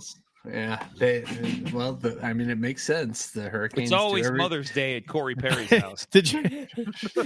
No, they didn't pick him up, did they? The Hurricanes do everything. Right. I thought I saw they terminated his contract. I'm like, what? Yeah. Well, either way, dad's trip. Yeah, you know what? It's funny because I remember last year, my wife, they kept showing the dads, after all the calls like they do. And I remember my wife last year going like, why? We don't care. Why are they doing this? Why do they show this? And I'm like, actually, I think it's awesome. I love seeing the dads. I love seeing them get, me too. And the moms too. Like, I love seeing them get excited, and I love the interviews with them. I don't know if you guys saw the thing they did with Robert Thomas and his dad, the interview with them. That was awesome. Like, I love all this. And it's because, and I tried to explain it to her, that, and she was a soccer player. She gets it to a certain extent. But, with hockey, it's like there's tournaments every damn weekend. You're traveling to Chicago for St. Louis people. You're traveling to Chicago. You're traveling to Wisconsin. You're traveling to Michigan, Minnesota, whatever. Like, you're traveling all the time. You're getting up at 5 a.m. for practices during the week. I mean, there is so much shit that goes into being a hockey parent. And so when I see this stuff and it's all like culminating for these guys, like Robert Thomas's dad, for example, this dude was probably driving his kid to practice at 4 a.m. in the morning, 4 a.m. and then picking him up at 6 and going to work after that and paying for all of his hockey. Like, that is awesome to see him be able to enjoy it now and just be like, I get to watch my son play in the NHL. Who doesn't like seeing that? I mean, it's not like it's every game. It's a couple games in the season. That's all it is. Right. The joy on Jake Neighbors' dad, seeing him pop those 2 goals. Good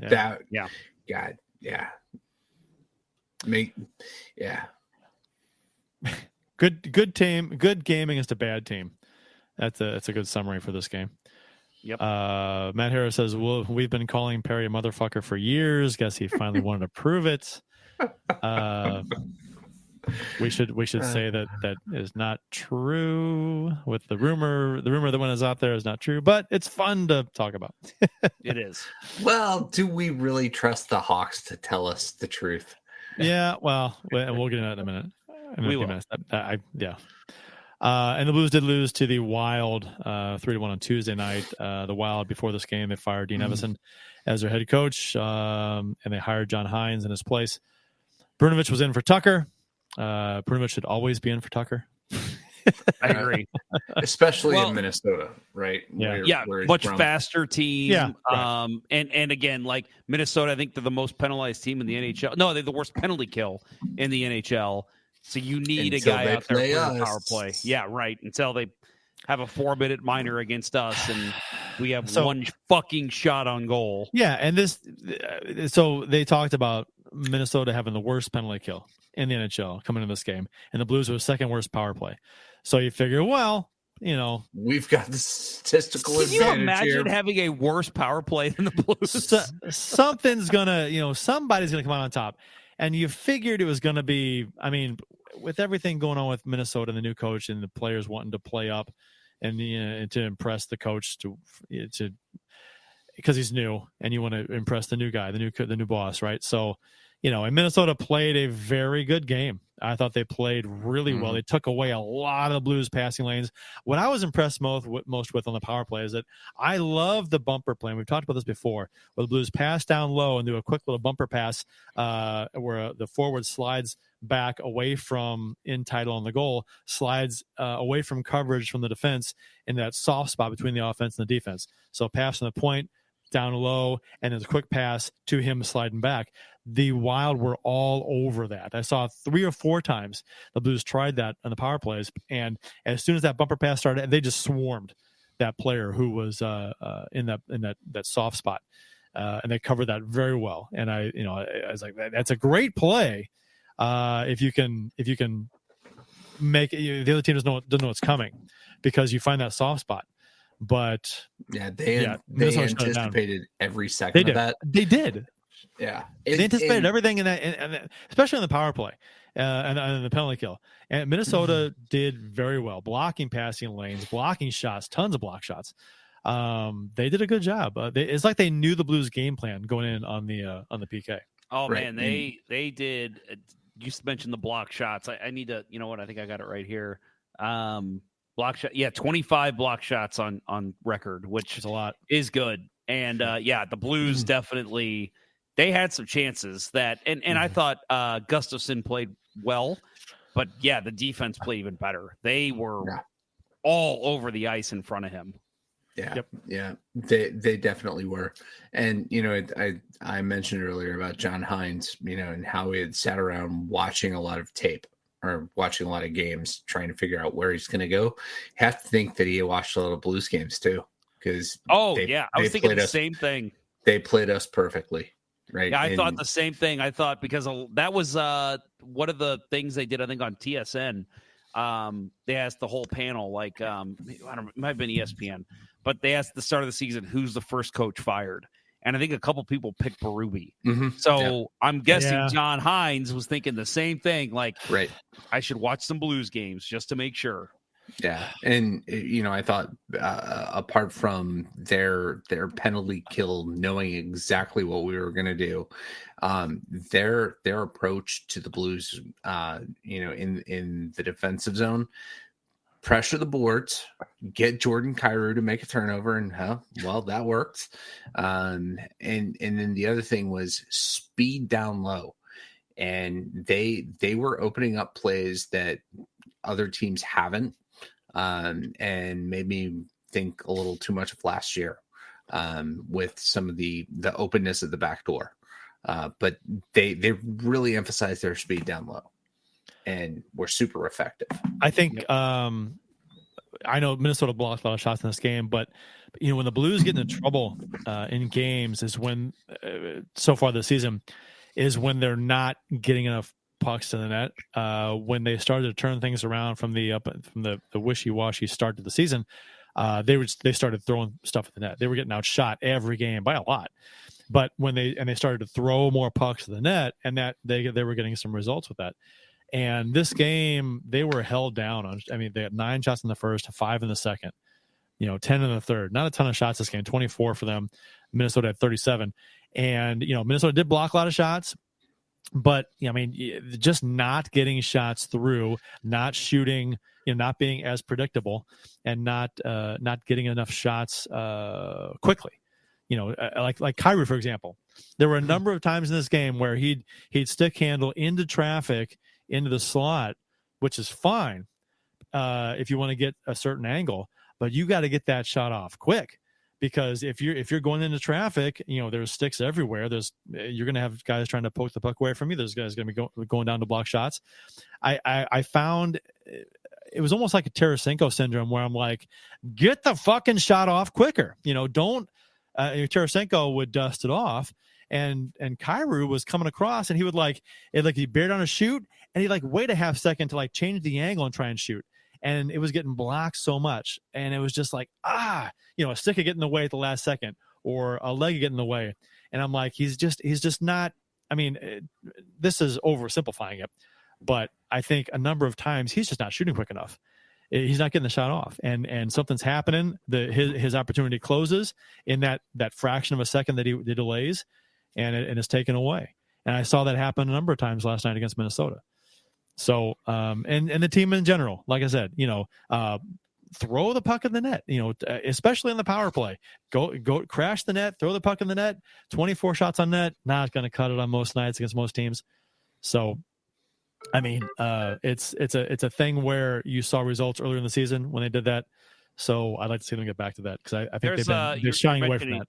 You're mentioning Kyrou. There's a lot of Kyrou talk going on in the chat right now. I'm not from Justin Scott. I'm not a Kyrou hater. I think he's been better defensively, but he's got to find the back of the net. He hit the post. He was okay. He was unlucky. Sorry. Yeah, he was unlucky there. I know he hit the post. He was unlucky there. And then Matt Harris says, I'm still the number 2 Kyrou supporter. I just need him to figure it out already. And then Justin Scott responds to that. He has potential to be a star, but just hasn't found it, man. I agree. I think I said this 2 weeks ago that I actually don't hate his game this year because I feel like he's trying to become a complete player. And again, if there's going to be a year to find your complete game for the St. Louis Blues, it's this season. Now, if he comes out next year and has a Jim Campbell type sophomore year, that's an issue. But I do think we will start seeing that offensive flair a little bit more in the stretch run. His decision making on the offensive zone when he has the opportunity to take a shot has disappointed me mostly this season. I which doesn't have anything to do with his defensive game, which has gotten better, more responsible, defensive neutral zone. I like that. I'm with you, but the instances in the offensive zone where he's supposed to produce and his decision making and that portion of the ice has disappointed me. Right, and I do agree with that. I think the problem is that there's decision making in the offensive zone. He needs to be the guy that just fucking plays off instinct and shoots. That's what I'm saying, right? And he's caught in 2 minds. And if this is just growing pains, great. But if he can't be the kind of player that can play both sides of the puck, and he has to concentrate so hard on thinking on defense that he can't play freely on offense. Man, I'm not worried. Maybe he's. I'm not worried about him long term. Yeah, but this year it's frustrating as hell. Yeah, I get you. I'm not worried about him. I think he'll come around. He's just got to. And it sounds so stupid and simple. I mean, just like shoot the puck. Right. Right. Yeah. That's you don't want to be that fan. You're the generic Blues fan. Shoot! You don't want to be that fan. Shoot the puck. You don't want to be that guy. They've got a system.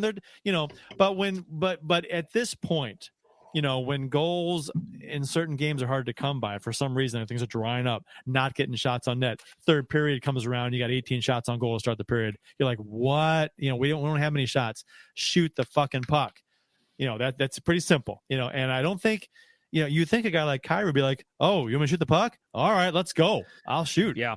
Well, and you mentioned Tarasenko, the dust off. I remembered more Jaden Schwartz. That was my biggest problem with him. He would get to open ice, but then he'd make one extra move, and it's like, just shoot the damn puck, dude. And I think it was Kyrou's first goal of the season, maybe against Arizona in that first game. I can't remember exactly. Where he literally got a pass from Kyrou, and he just gripped his stick and ripped it. And it was just, do that. That's all you have. Like, you have the shot. And I feel the same way when he's used in the shootout or when he has a breakaway. He's always trying to make this move. And it's just, dude, you've got an accurate, hard, and quick wrist shot. Just fucking use it. Just do that all the time. You're going to score goals. Keep it simple, stupid. Right. On the offensive side of the game, that's what he needs to focus on. Just keep it simple. Don't try to do too much. Shoot the damn puck. And that going back to that first goal he scored, I remember thinking, wow, this could portend great things. Berube called it out. It started with great defensive zone presence and then pushing up the ice and getting that pass from Thomas and burying it. Do you know who leads the team in shots on net? Tyler Tucker. Well, Take boy, a guess. That's a Take great a guess. question. Who leads the team in shots on goal this season? Kapanen. No, I'm going to change mine. Thomas. Yeah. Thomas feels like the right answer here. It is Kyrou, and it's not even close. Really? Kyrou has 72, Buchnevich 50, Thomas 49. So his shooting percentage. So what you're saying is what we really love is shooting percentage. Well, And he does get chances. Kyrou does get a lot of chances. And I just think that back in the days when Shanahan was here, he just shot the puck so much. He led the team in shots on goal. It wasn't even close. And he was rewarded, right? 50-goal guy. So, it's like, yeah, he's leading the team in shots, and he does get a ton of chances. But he needs to shoot more. His shooting percentage is 5.6. Which is 14th on the team. I don't give a shit about shooting percentage. I think that is the most useless stat in the world. You know who leads the team in shooting percentage? Who leads the team? Tyler Tucker. He's second. Neighbors, 25.9%. Yeah, I think he's on a heater right now. So we'd be remiss if we didn't say that his point streak was snapped in this game, but he did have a 5-game point streak at the Chicago game. Neighbors have been great. Neighbors have been great. And that it's the team was playing better, obviously when you get production from other people that you may not elevated production from people that you may not expect it from consistently. And if Neighbors is more like the guy that we've seen recently from here on out in his career, he's a fantastic player. I think I said it early in this season, but I think even as early last year, I think the team kind of said, okay, Neighbors is a bottom 6 guy at this point. Like, he's not going to develop into what we were hoping he would be. But hey, if he's a late bloomer here and he can figure this out and be a top 6 guy, like filling in for a Jaden Schwartz in that type of role, or even a duplicate Brandon Saad type player, I think that's excellent. Let's hope we can see that happen. I'll tell you what, I hope that the situation when everything settles down, or when players settle into roles, I hope that he's playing the way that he is now, and he continues to do that. But he's a third line guy, because that means our top 2 lines are flying. Yeah, you know what I mean? Great if we can get that type of production from our third line. That's what you need. Yep, that's what you need. Agree. Worth noting in this game too, Colton Parayko, more love for him. He tied Chris Pronger for 6th place in most career games played by a Blues defenseman. I would love to quiz you guys on who all those people are, but it's right in front of your eyes, so I'm not going to do that. Of course, Barrett Jackman leads the team. Then Pietrangelo, Bob Plager, Barclay Plager, Al McInnes, and then again, Pronger and Parayko tied, and tomorrow night Parayko will take 6th. Lonesome and bump Pronger down to 7. That just feels wrong. It does a little bit. It does. Well, if we hadn't, moved him, that'd be a different story. He should have retired a Blue. He should have. Yeah, never even. It shouldn't have been a question. It's like trade Pronger. What? No. Yeah, that should have been Larry Plow laughing. Like, you're gonna have to fire me if you want me to trade Chris Pronger. Yeah, it's just. I mean, and the reasons they gave he too, knew because Bill Laurie would have.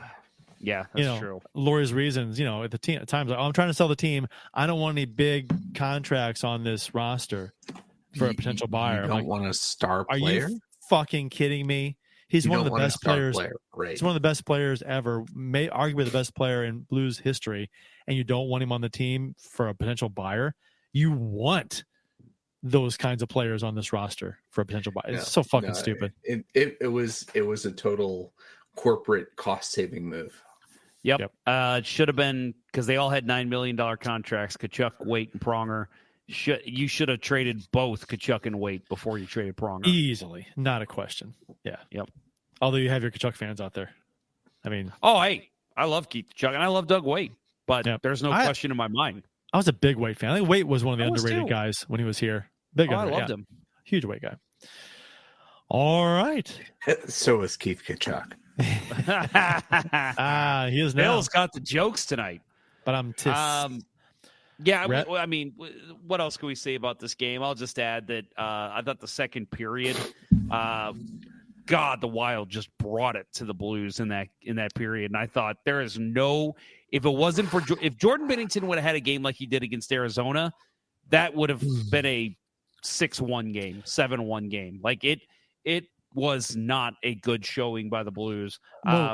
First of all, Zuccarello missed a wide open net on a nice passing play. Pat Maroon had a backdoor tap-in chance that he just completely miffed on. And the Blues were outshot 17-5 in that period. They really should have given up 3 or 4 goals. And like I said, Bennington had 2 of his best saves ever as a Blue.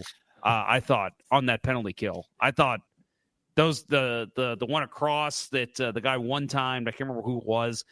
Excellent save. Then he had one right in front of the guy had a chance right in front of the crease. I thought, man, Bennington is on his game. If it wasn't for him, this game is a blowout by the start of the third period. Okay. Well, are we doing rapid fire tidbits now? You want to get into this?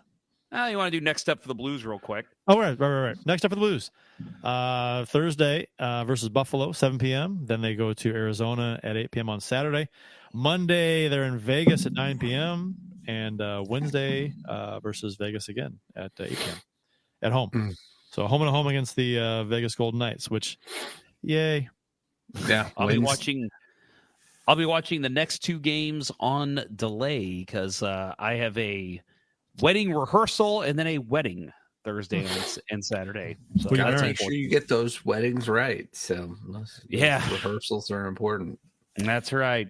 I'm in the wedding. I'm a groomsman, and this might be my last time. That's what I think. At this age, none of your other friends are gonna. If they get married, they're not doing the big wedding thing. I mean, you got your second marriage coming up soon, right? Mm-hmm. Well, I'm not going to be a groomsman for that. I will be a. You'll be a groom. Yeah, right. That's what I mean. I almost said bride. I guess it could be that too. Your second marriage, you're definitely going to be the bride. Yeah, probably. I think you're right. All right. I guess we'll have a show next Tuesday. We haven't talked about it, but so we'll have.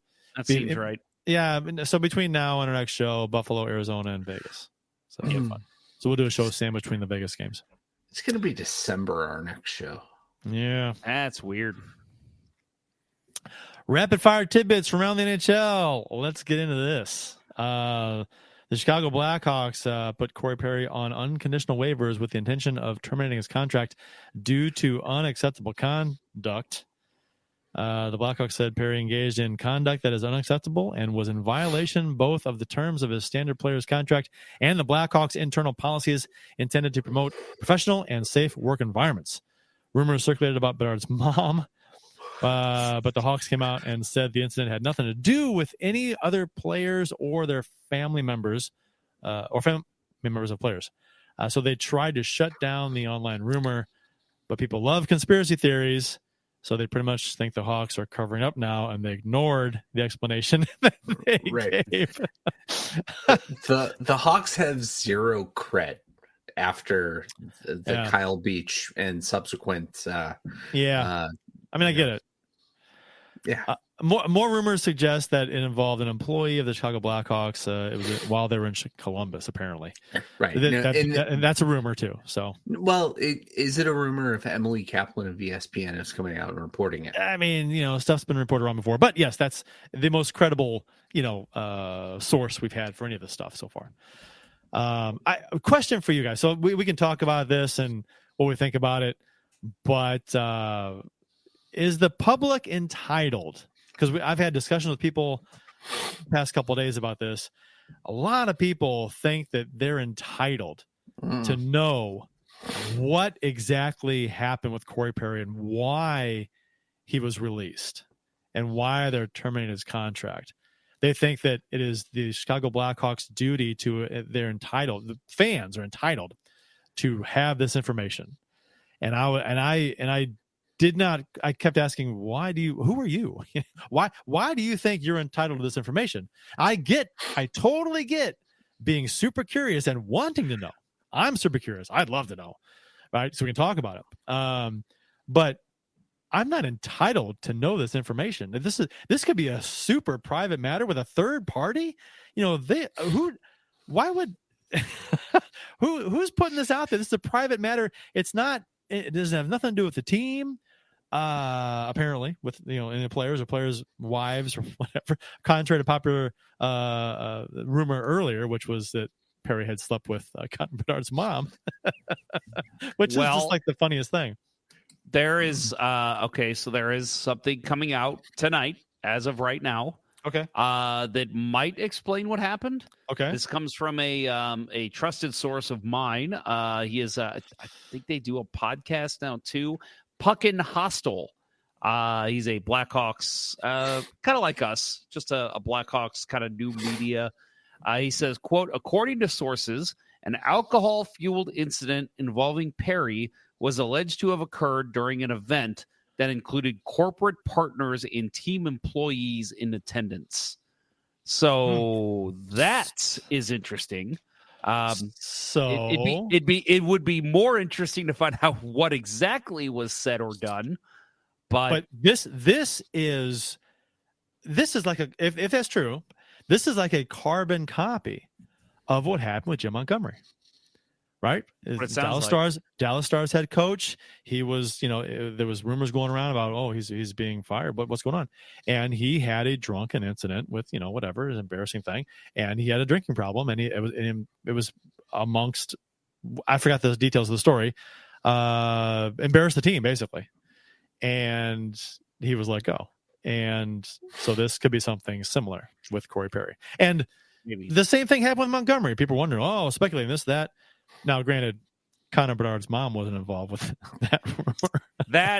I want to know where that started. Like, who started that rumor? I mean, someone's sitting back in their living room thinking, man, I did that. Yeah, right. Good for me. Holy hell. And maybe people, it was, who knows? Maybe it was Connor Bedard's dad.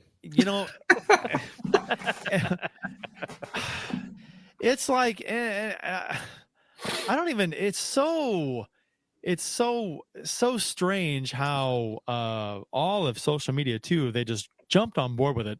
And so in the past handful of years, it seems like conspiracy theories are just crack for people, and they hear one and they latch onto it, and they, for some reason, they want it to be true so bad that they will just believe it and run with it and not believe anything to the contrary, even if it's proven or is wrong, because the Blackhawks did come out and say that it is not an issue with the any other players' families or anything. And people that's what I loved about it was the fact that the Blackhawks specifically, Kyle Davidson specifically came out and said it does not involve any players or families. And he's like, and frankly, those rumors are disgusting, or however he worded it. And people are still after that, they're just covering it up. Yeah, I know. And they're like, those fucking Blackhawks, they're just covering it up. What a shit show organization. And I'm like, okay, you know what? If you want to say they're a shit show organization for how they handle the Kyle Beach thing, absolutely. They fuckers for that, right? 100%. Absolutely. They deserved all. But, okay, for this specific incident, tell me what Chicago could have done differently after it was found out that this happened. Now, I don't know if they could have done something differently to prevent this. I don't know. Right? Maybe they could have prevented this somehow or whatever.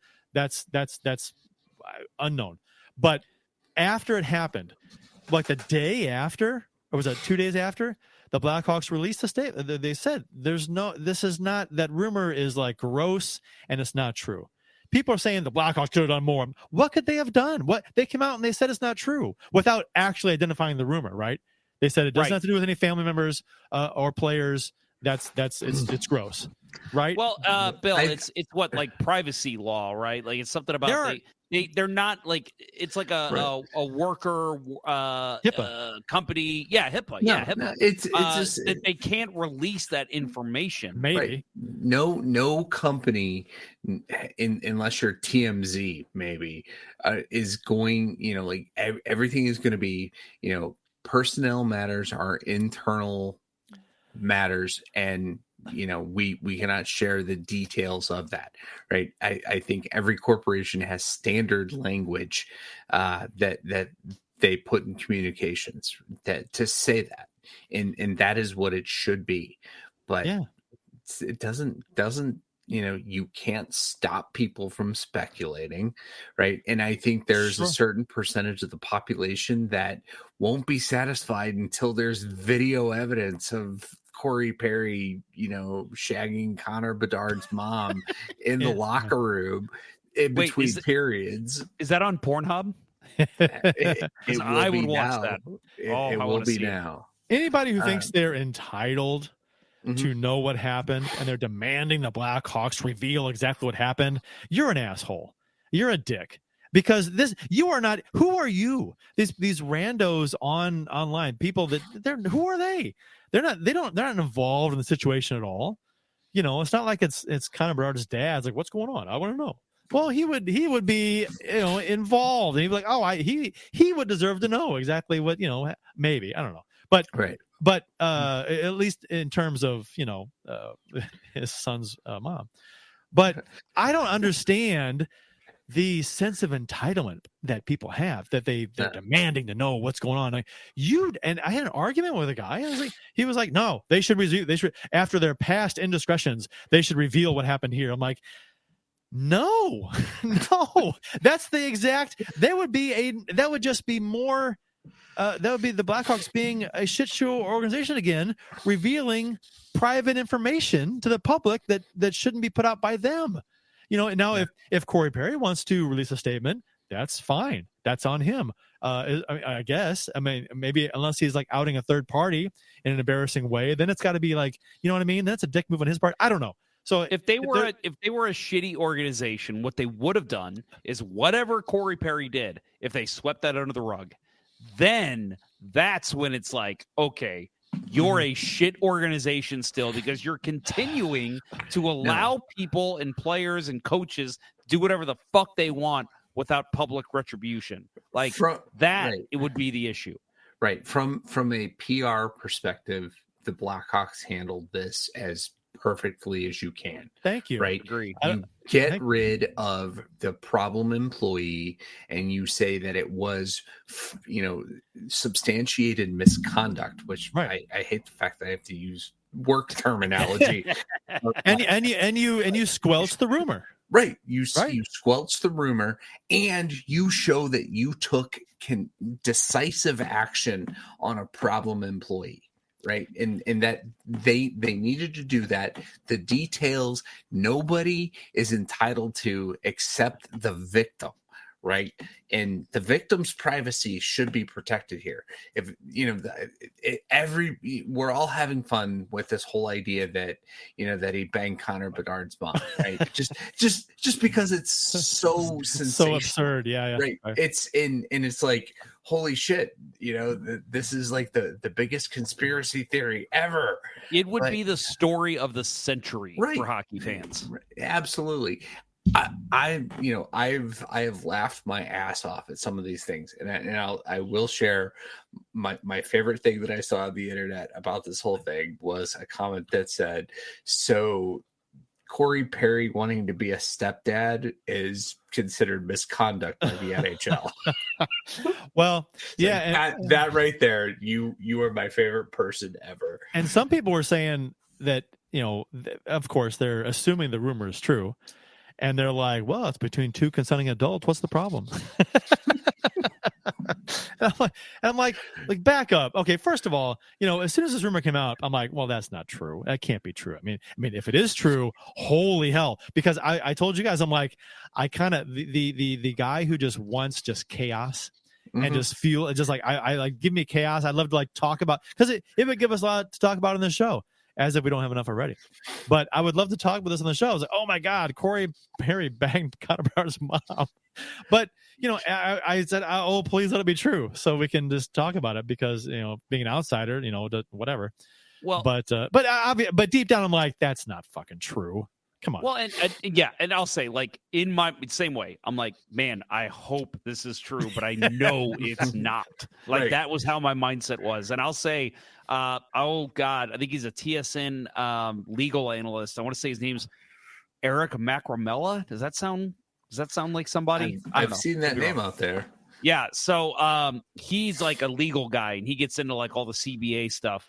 And he basically said, because somebody said, like, could this be counted as misconduct that would lead to the Blackhawks being able to terminate his contract? And he said, no, as long as it was consenting, then they would not be able to terminate his contract. So even if he did, let's just say him and Connor Bedard's mom got a little too drinky and had a fun night, that the Blackhawks could not turn around legally and say, you're gone, Corey Perry, because you banged one of your fellow players' moms. They can't do that. They would actually be able to sue the Blackhawks. The PA would sue the Blackhawks over that. No, that's not necessarily true, because if he violated team policies, if the team was structured enough to have a policy that says you couldn't bang your teammates' mom, who's going to write that into a policy? You can't have any kind of non-professional relationship with any other team member's person unless you are previously married family members, right? You're not going to exclude trading for a brother on a team, but if it's banned by a policy, they would have leeway to terminate the person. And that's the thing, right? Think of this in terms of a just normal work, right? This is we witnessed somebody get fired from their job for being a dick, and everybody knows Corey Perry's a dick. He's been a dick his entire career. He got fired for being a dick, and I think that's the part that I'm like, great, I love it. For those of you watching the YouTube video or the Facebook video, you are in for a treat, because you have seen some of these great comments coming from our friends Ken Morris and Matt Harris, claiming all these things Corey Perry did. I will say my comment of the show goes to Matt Harris again. I just know that due to the Corey Perry situation, the Ottawa Senators should lose a first-round pick. Yes. Beautiful. Yes. There was a response on Twitter. I said that people are entitled to know jack squat about this, general fans, and one of the responses was yes, 100%. In today's world, we need an explanation, especially after the cover-up. He didn't get arrested. If it was a drug issue, they have the program for that. So what could it be that resulted in his contract getting terminated? It's fishy. I mean, you can so many things. It can be so many. Yeah. I mean, he goes, the rumor, if not true, is disgusting and feel bad for Connor and his family, but the Hawks put themselves in this situation. So yes, they need to explain. The Hawks didn't put themselves in any situation. What did the Hawks do wrong here? And they didn't do anything wrong. As much as I hate to admit that, the Hawks have handled this, like Bill said, as well as they possibly could. People are lumping this in with the Kyle Beach thing. And it's like, no, you can't say because they mishandled Kyle Beach, they have to disclose all the private information from this. No. The Hawks, Rocky Wirtz is dead, right? He was kind of the last link to it. Stan Bowman's not part of the organization. Joel Quenneville's not part of the organization. None of the the brass is still around from them. So they have moved on. They are a younger, more progressive organization. And as much as I hate the Hawks because I'm a St. Louis Blues fan, right? They did handle this very well. It's just people being nosy, and they think that they're the sense of entitlement with people sometimes is unbelievably ridiculous. Like, you're not entitled to shit with this. The information of this, if they want to, if Corey Perry wants to come out and release a statement or whatever, that's on him. But you as a fan, you have to wonder if private matter, not entitled to jack shit with this. His lawyer or his agent might have told him, don't say shit. Don't say, we need to get you back on another team. Let's just see if we can just bury this. And I don't think we'll see him say anything about this unless he enters some kind of, if it is what I said that we saw on Twitter, some kind of alcohol issue. Maybe he puts himself in that alcohol abuse program. Maybe then he'll say something. But other than that, I don't see him saying a word. I can see him saying something. Whether or not how detailed he gets, I don't know, but I bet you he says something soon. If he says anything, it's I was drunk, I embarrassed my family, I apologize for that. Right. It'll be something like that. The Blackhawks will never say anything, and they don't have to, because that's the thing that I think people just don't understand is the NHL, the Chicago Blackhawks, they are a business. It's the same thing if you do something stupid at a Christmas party for your job and you get drunk and you let's say you bang the copy girl, I don't know, on company property, and they fire you. That'd be like that company posting on Twitter, we just fired employee X because he banged our copy girl. Like, can't do that. You can't do that. So it's the same thing here. They have no legal precedence to come out and tell the fans what happened. I mean, that it sounds so reasonable to say it, but there's a ton of people that demanding to know what it is. It's like, whatever. I don't. Anyway, the Red Wings did sign Patrick Kane to a 1-year deal, $2.75 million. What do you think? Prorated, he'll earn just over $2 million this season because the season is already underway, and he's skating, but he's not playing yet. They say he might actually be ready by the next game. Okay. Because they played. Somebody was saying it'd be funny if he played tonight because they played the Rangers, and imagine that tribute video the Rangers are going to give him. It's Vladimir Tarasenko would have to drop the ceremonial first puck. Yeah, right. Yeah. No, it's funny because the Blues. I need to a quick math. I can't do it, but the Blues, 5 former Blues on the Red Wings right now. Robbie Fabry, Jake Wallman, Ville Husso, David Perron, and Klim Kostin all on the Red Wings right now. And now we're looking at Alex DeBrincat, former Blackhawk, and Patrick Kane, former Blackhawk. They're just taking all the Central Division players and putting them back on the Red Wings. So it is weird to see this conglomerate of Blues and Blackhawks players all on the same roster. Oh, by the way, on a team that both teams hate. So I don't like it. I don't like seeing Patrick Kane. Just get the fuck out of the league. I'm tired of seeing your face. I don't understand why he went to Detroit. That doesn't make any sense to me. Why not? Because they're not gonna contend for a cup this year. Serious? No. You're a good team. No. We're not going to connect. No, they're not going to connect. No, they could be a surprise team in the playoffs. I think. I think so too. I think it's going to New York last year. After playing his entire career in Chicago, he's like, I want to play in a hockey market, not a big market, and I think it makes sense from that perspective for him to go there. I mean, and Detroit, Detroit just, it's a team that can benefit from him. They're so young, apart from your David Perron. I know. Okay, I get why Detroit would want him, but I don't fully understand why Kane would go to Detroit. I mean, they're right. Okay, right now, they're in the first wild card spot in the East. The Blues are in the first wild card spot in the West right now. Similar positions. So would you say the Blues have a good shot at a cup this year? I think it's different. I think it's a much different situation in Detroit. Well, I can see the Red Wings wanting him there for various reasons. Good player, younger, with the team. Right, but I see why Kane wants to go to Detroit. I think he can be he's got a full no trade clause, so he can basically pick where he wants to go at the deadline if anyone wants him. He's going to stay in Detroit. I think the key is he's 35. So I think he's either going to say there's 2 ways he can go here. What? If the Red Wings are out of the playoffs come the trade deadline, you think he's going to stay in Detroit?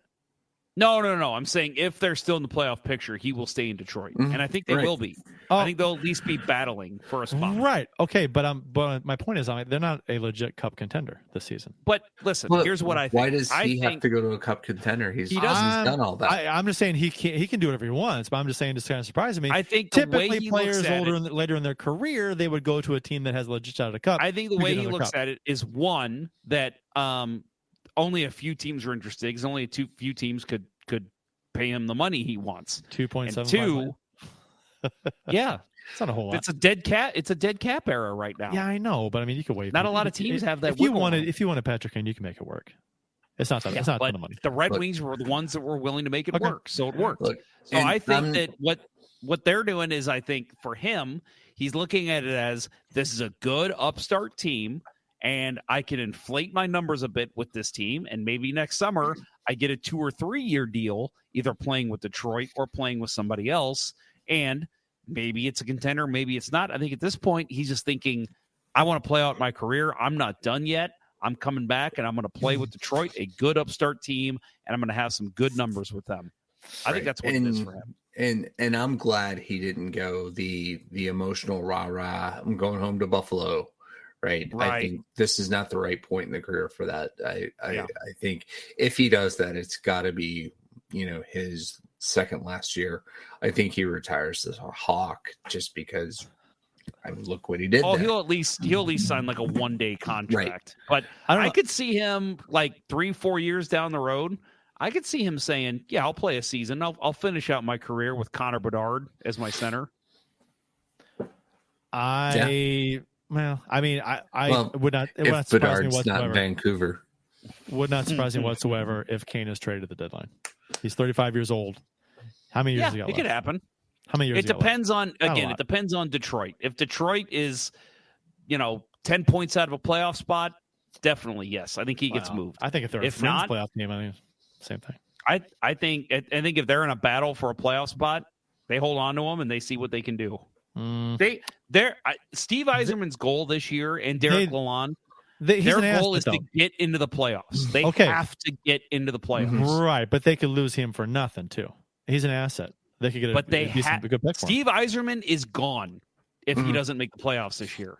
Right. So his goal is we have to make the playoffs. This Patrick is his Kane, right. This is his fifth year, right? This is like the milestone year.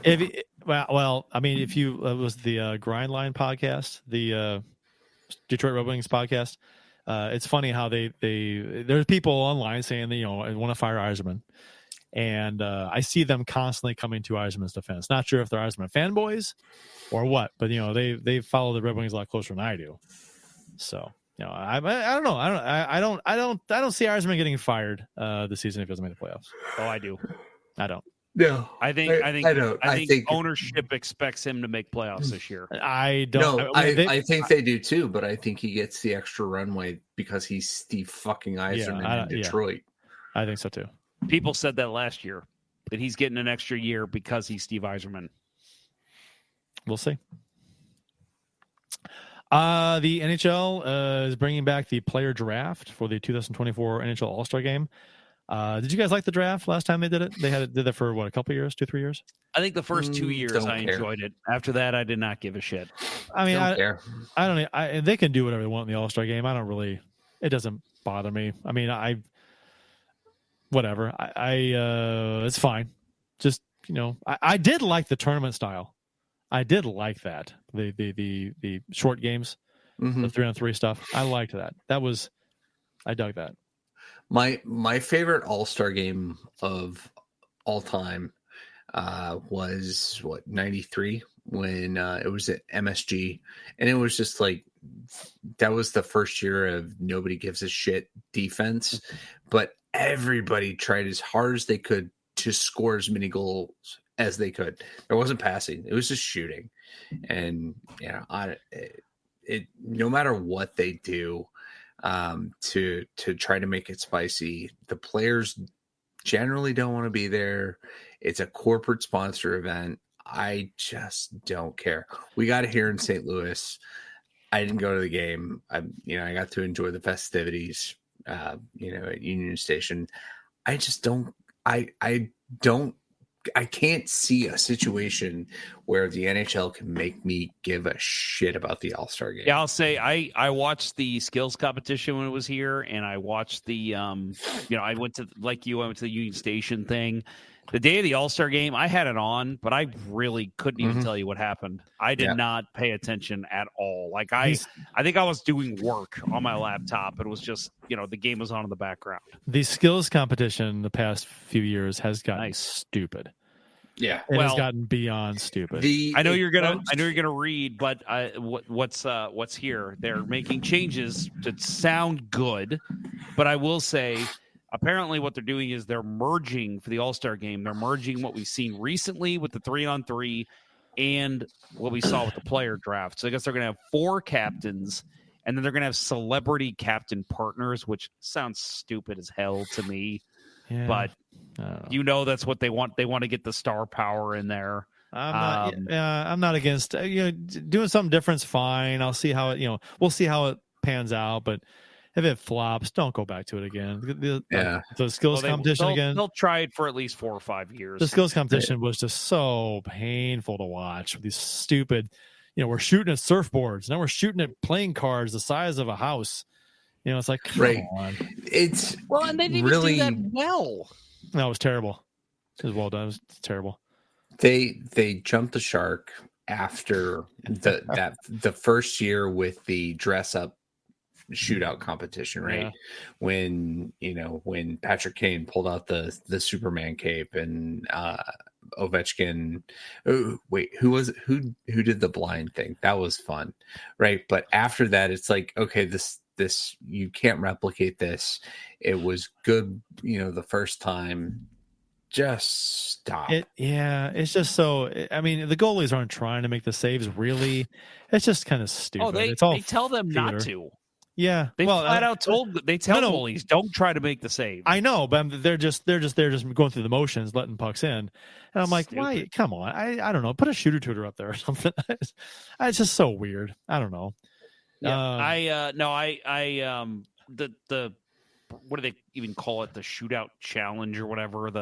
Where they do the stuff Bill was just talking about. I've never, ever, ever, ever liked that. I didn't like any of it. I thought this is so gimmicky and stupid. Let's get to actual. Yes, there's some little bit of hockey skills involved in that. Let's get to some actual hockey skills. That the one they did that was like a relay, the one where Pietrangelo went like 4 for 4 on passing. Mm-hmm. That was awesome. That's the kind of shit they need to be doing. Yeah, you got to shoot actual skills. Yeah, you got to like saucer over a barricade and then into a net like 3 or 4 times. Like a that was cool. Tiny net too. Yes, right. Yeah, I like that. That shit was awesome. It's like do more of that. Yeah, way more of that. And apparently they're gonna do that. Closer to hockey skilled things, hockey skills rather than the crap the dunk tank and all that stupid shit they've been trying. So that's hopefully that's the case, and bring back last year they left the rink completely to go outside and do something, and it was just like the last 2 years. Well, they did because last year was Florida, right? And so they did they went to Doral for the 17th the 17th green, and I thought that was fun, but it was pre-recorded. Right. And that's like, just just do that and then air it. Don't act like it's part of what's ongoing. And I heard that like the experience in the arena was crazy too, because like they would announce like, oh, we're going to do this next, sit in your seats and stay tight. And then it would like flash to something on the screen for 20 minutes. Mm-hmm. And people in the arena are like, what the fuck? I'm sitting in my seat watching the feed on the scoreboard. Like I came here, I bought a ticket. I want to watch shit on the ice. Like, it's just, it's been poor the last couple of years. Yeah.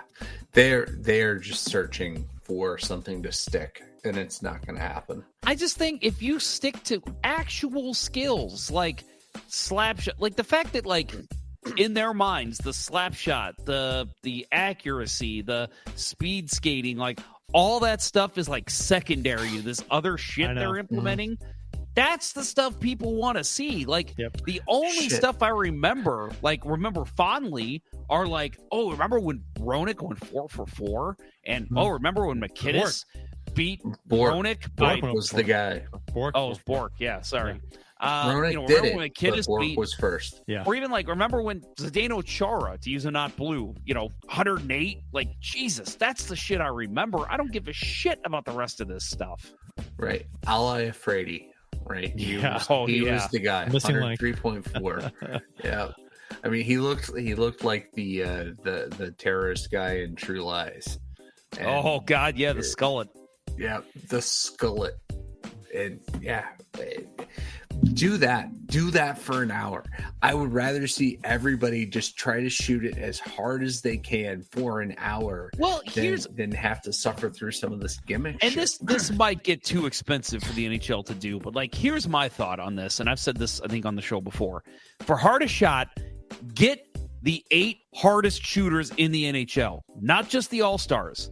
Get the 8 hardest shooters out there. For fastest skater, get the fastest 8 skaters in the NHL.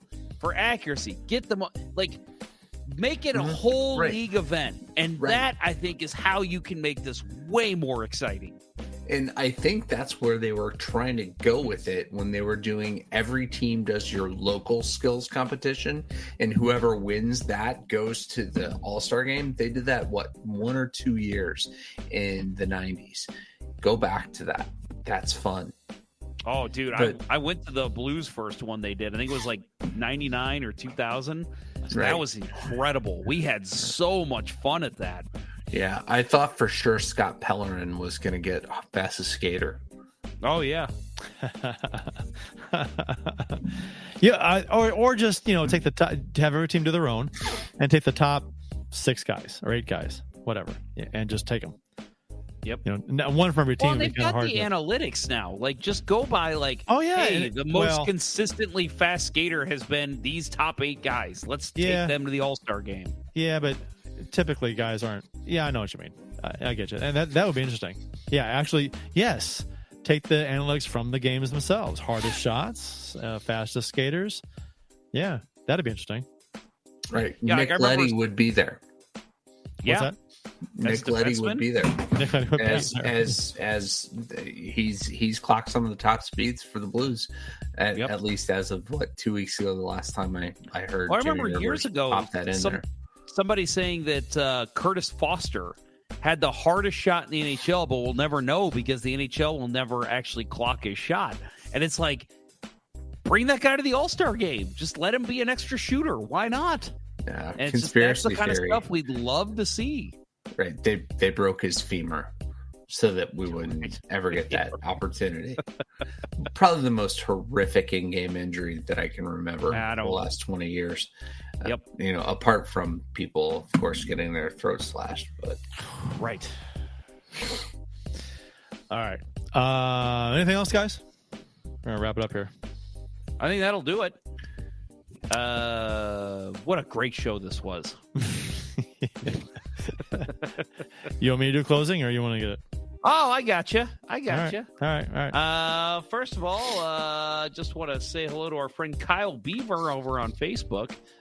Old high school friend of mine jumping into the show. So good to see you, Kyle. Thanks for tuning in. He lives in Colorado, but he's still a Blues fan. So good man. We love you for that. Support for Let's Go Blues Radio is brought to you in part by ID Life, the world's only truly personalized vitamin platform based on a health assessment of your DNA. Visit rockinthatidlife.com for more information. That's rockinthatidlife.com and get 10% off by emailing Dustin at rockinthatidlife@gmail.com and tell him Let's Go Blues Radio sent you. And by Mike Burgoyne from Real Brokerage Realty. Email him at mike@strikewithmike.com or call him at 314-753-4060 today for all of your home buying and selling needs. That's mike@strikewithmike.com and 314-753-4060. That will wrap up episode 8 of season 13 of the original St. Louis Blues hockey podcast, Let's Go Blues Radio. Thanks for listening, and thanks to those who participated in the YouTube and Facebook live chats during the show. We hope you enjoyed it as much as we've enjoyed bringing it to you.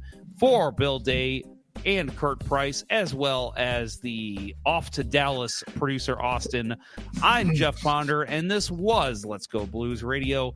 Until next time, everyone, let's go Blues. Let's go Blues. Let's go Chucky Sideburns. Turn on this Washington-LA game.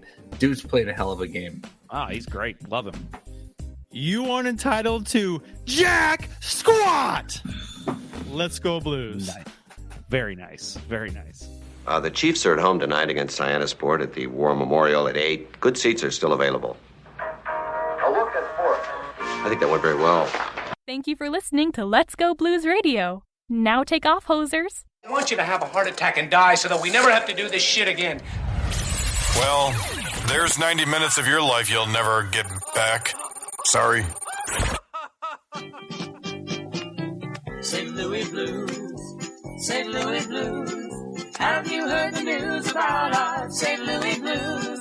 They've only just begun, they're on their way to number one. Now there's no more blues for our St. Louis Blues. The Blues are on the ice tonight again. They're rough and tough and got the stuff to win. They'll always get one more, no matter what the score. They are quite a hockey team, my friend.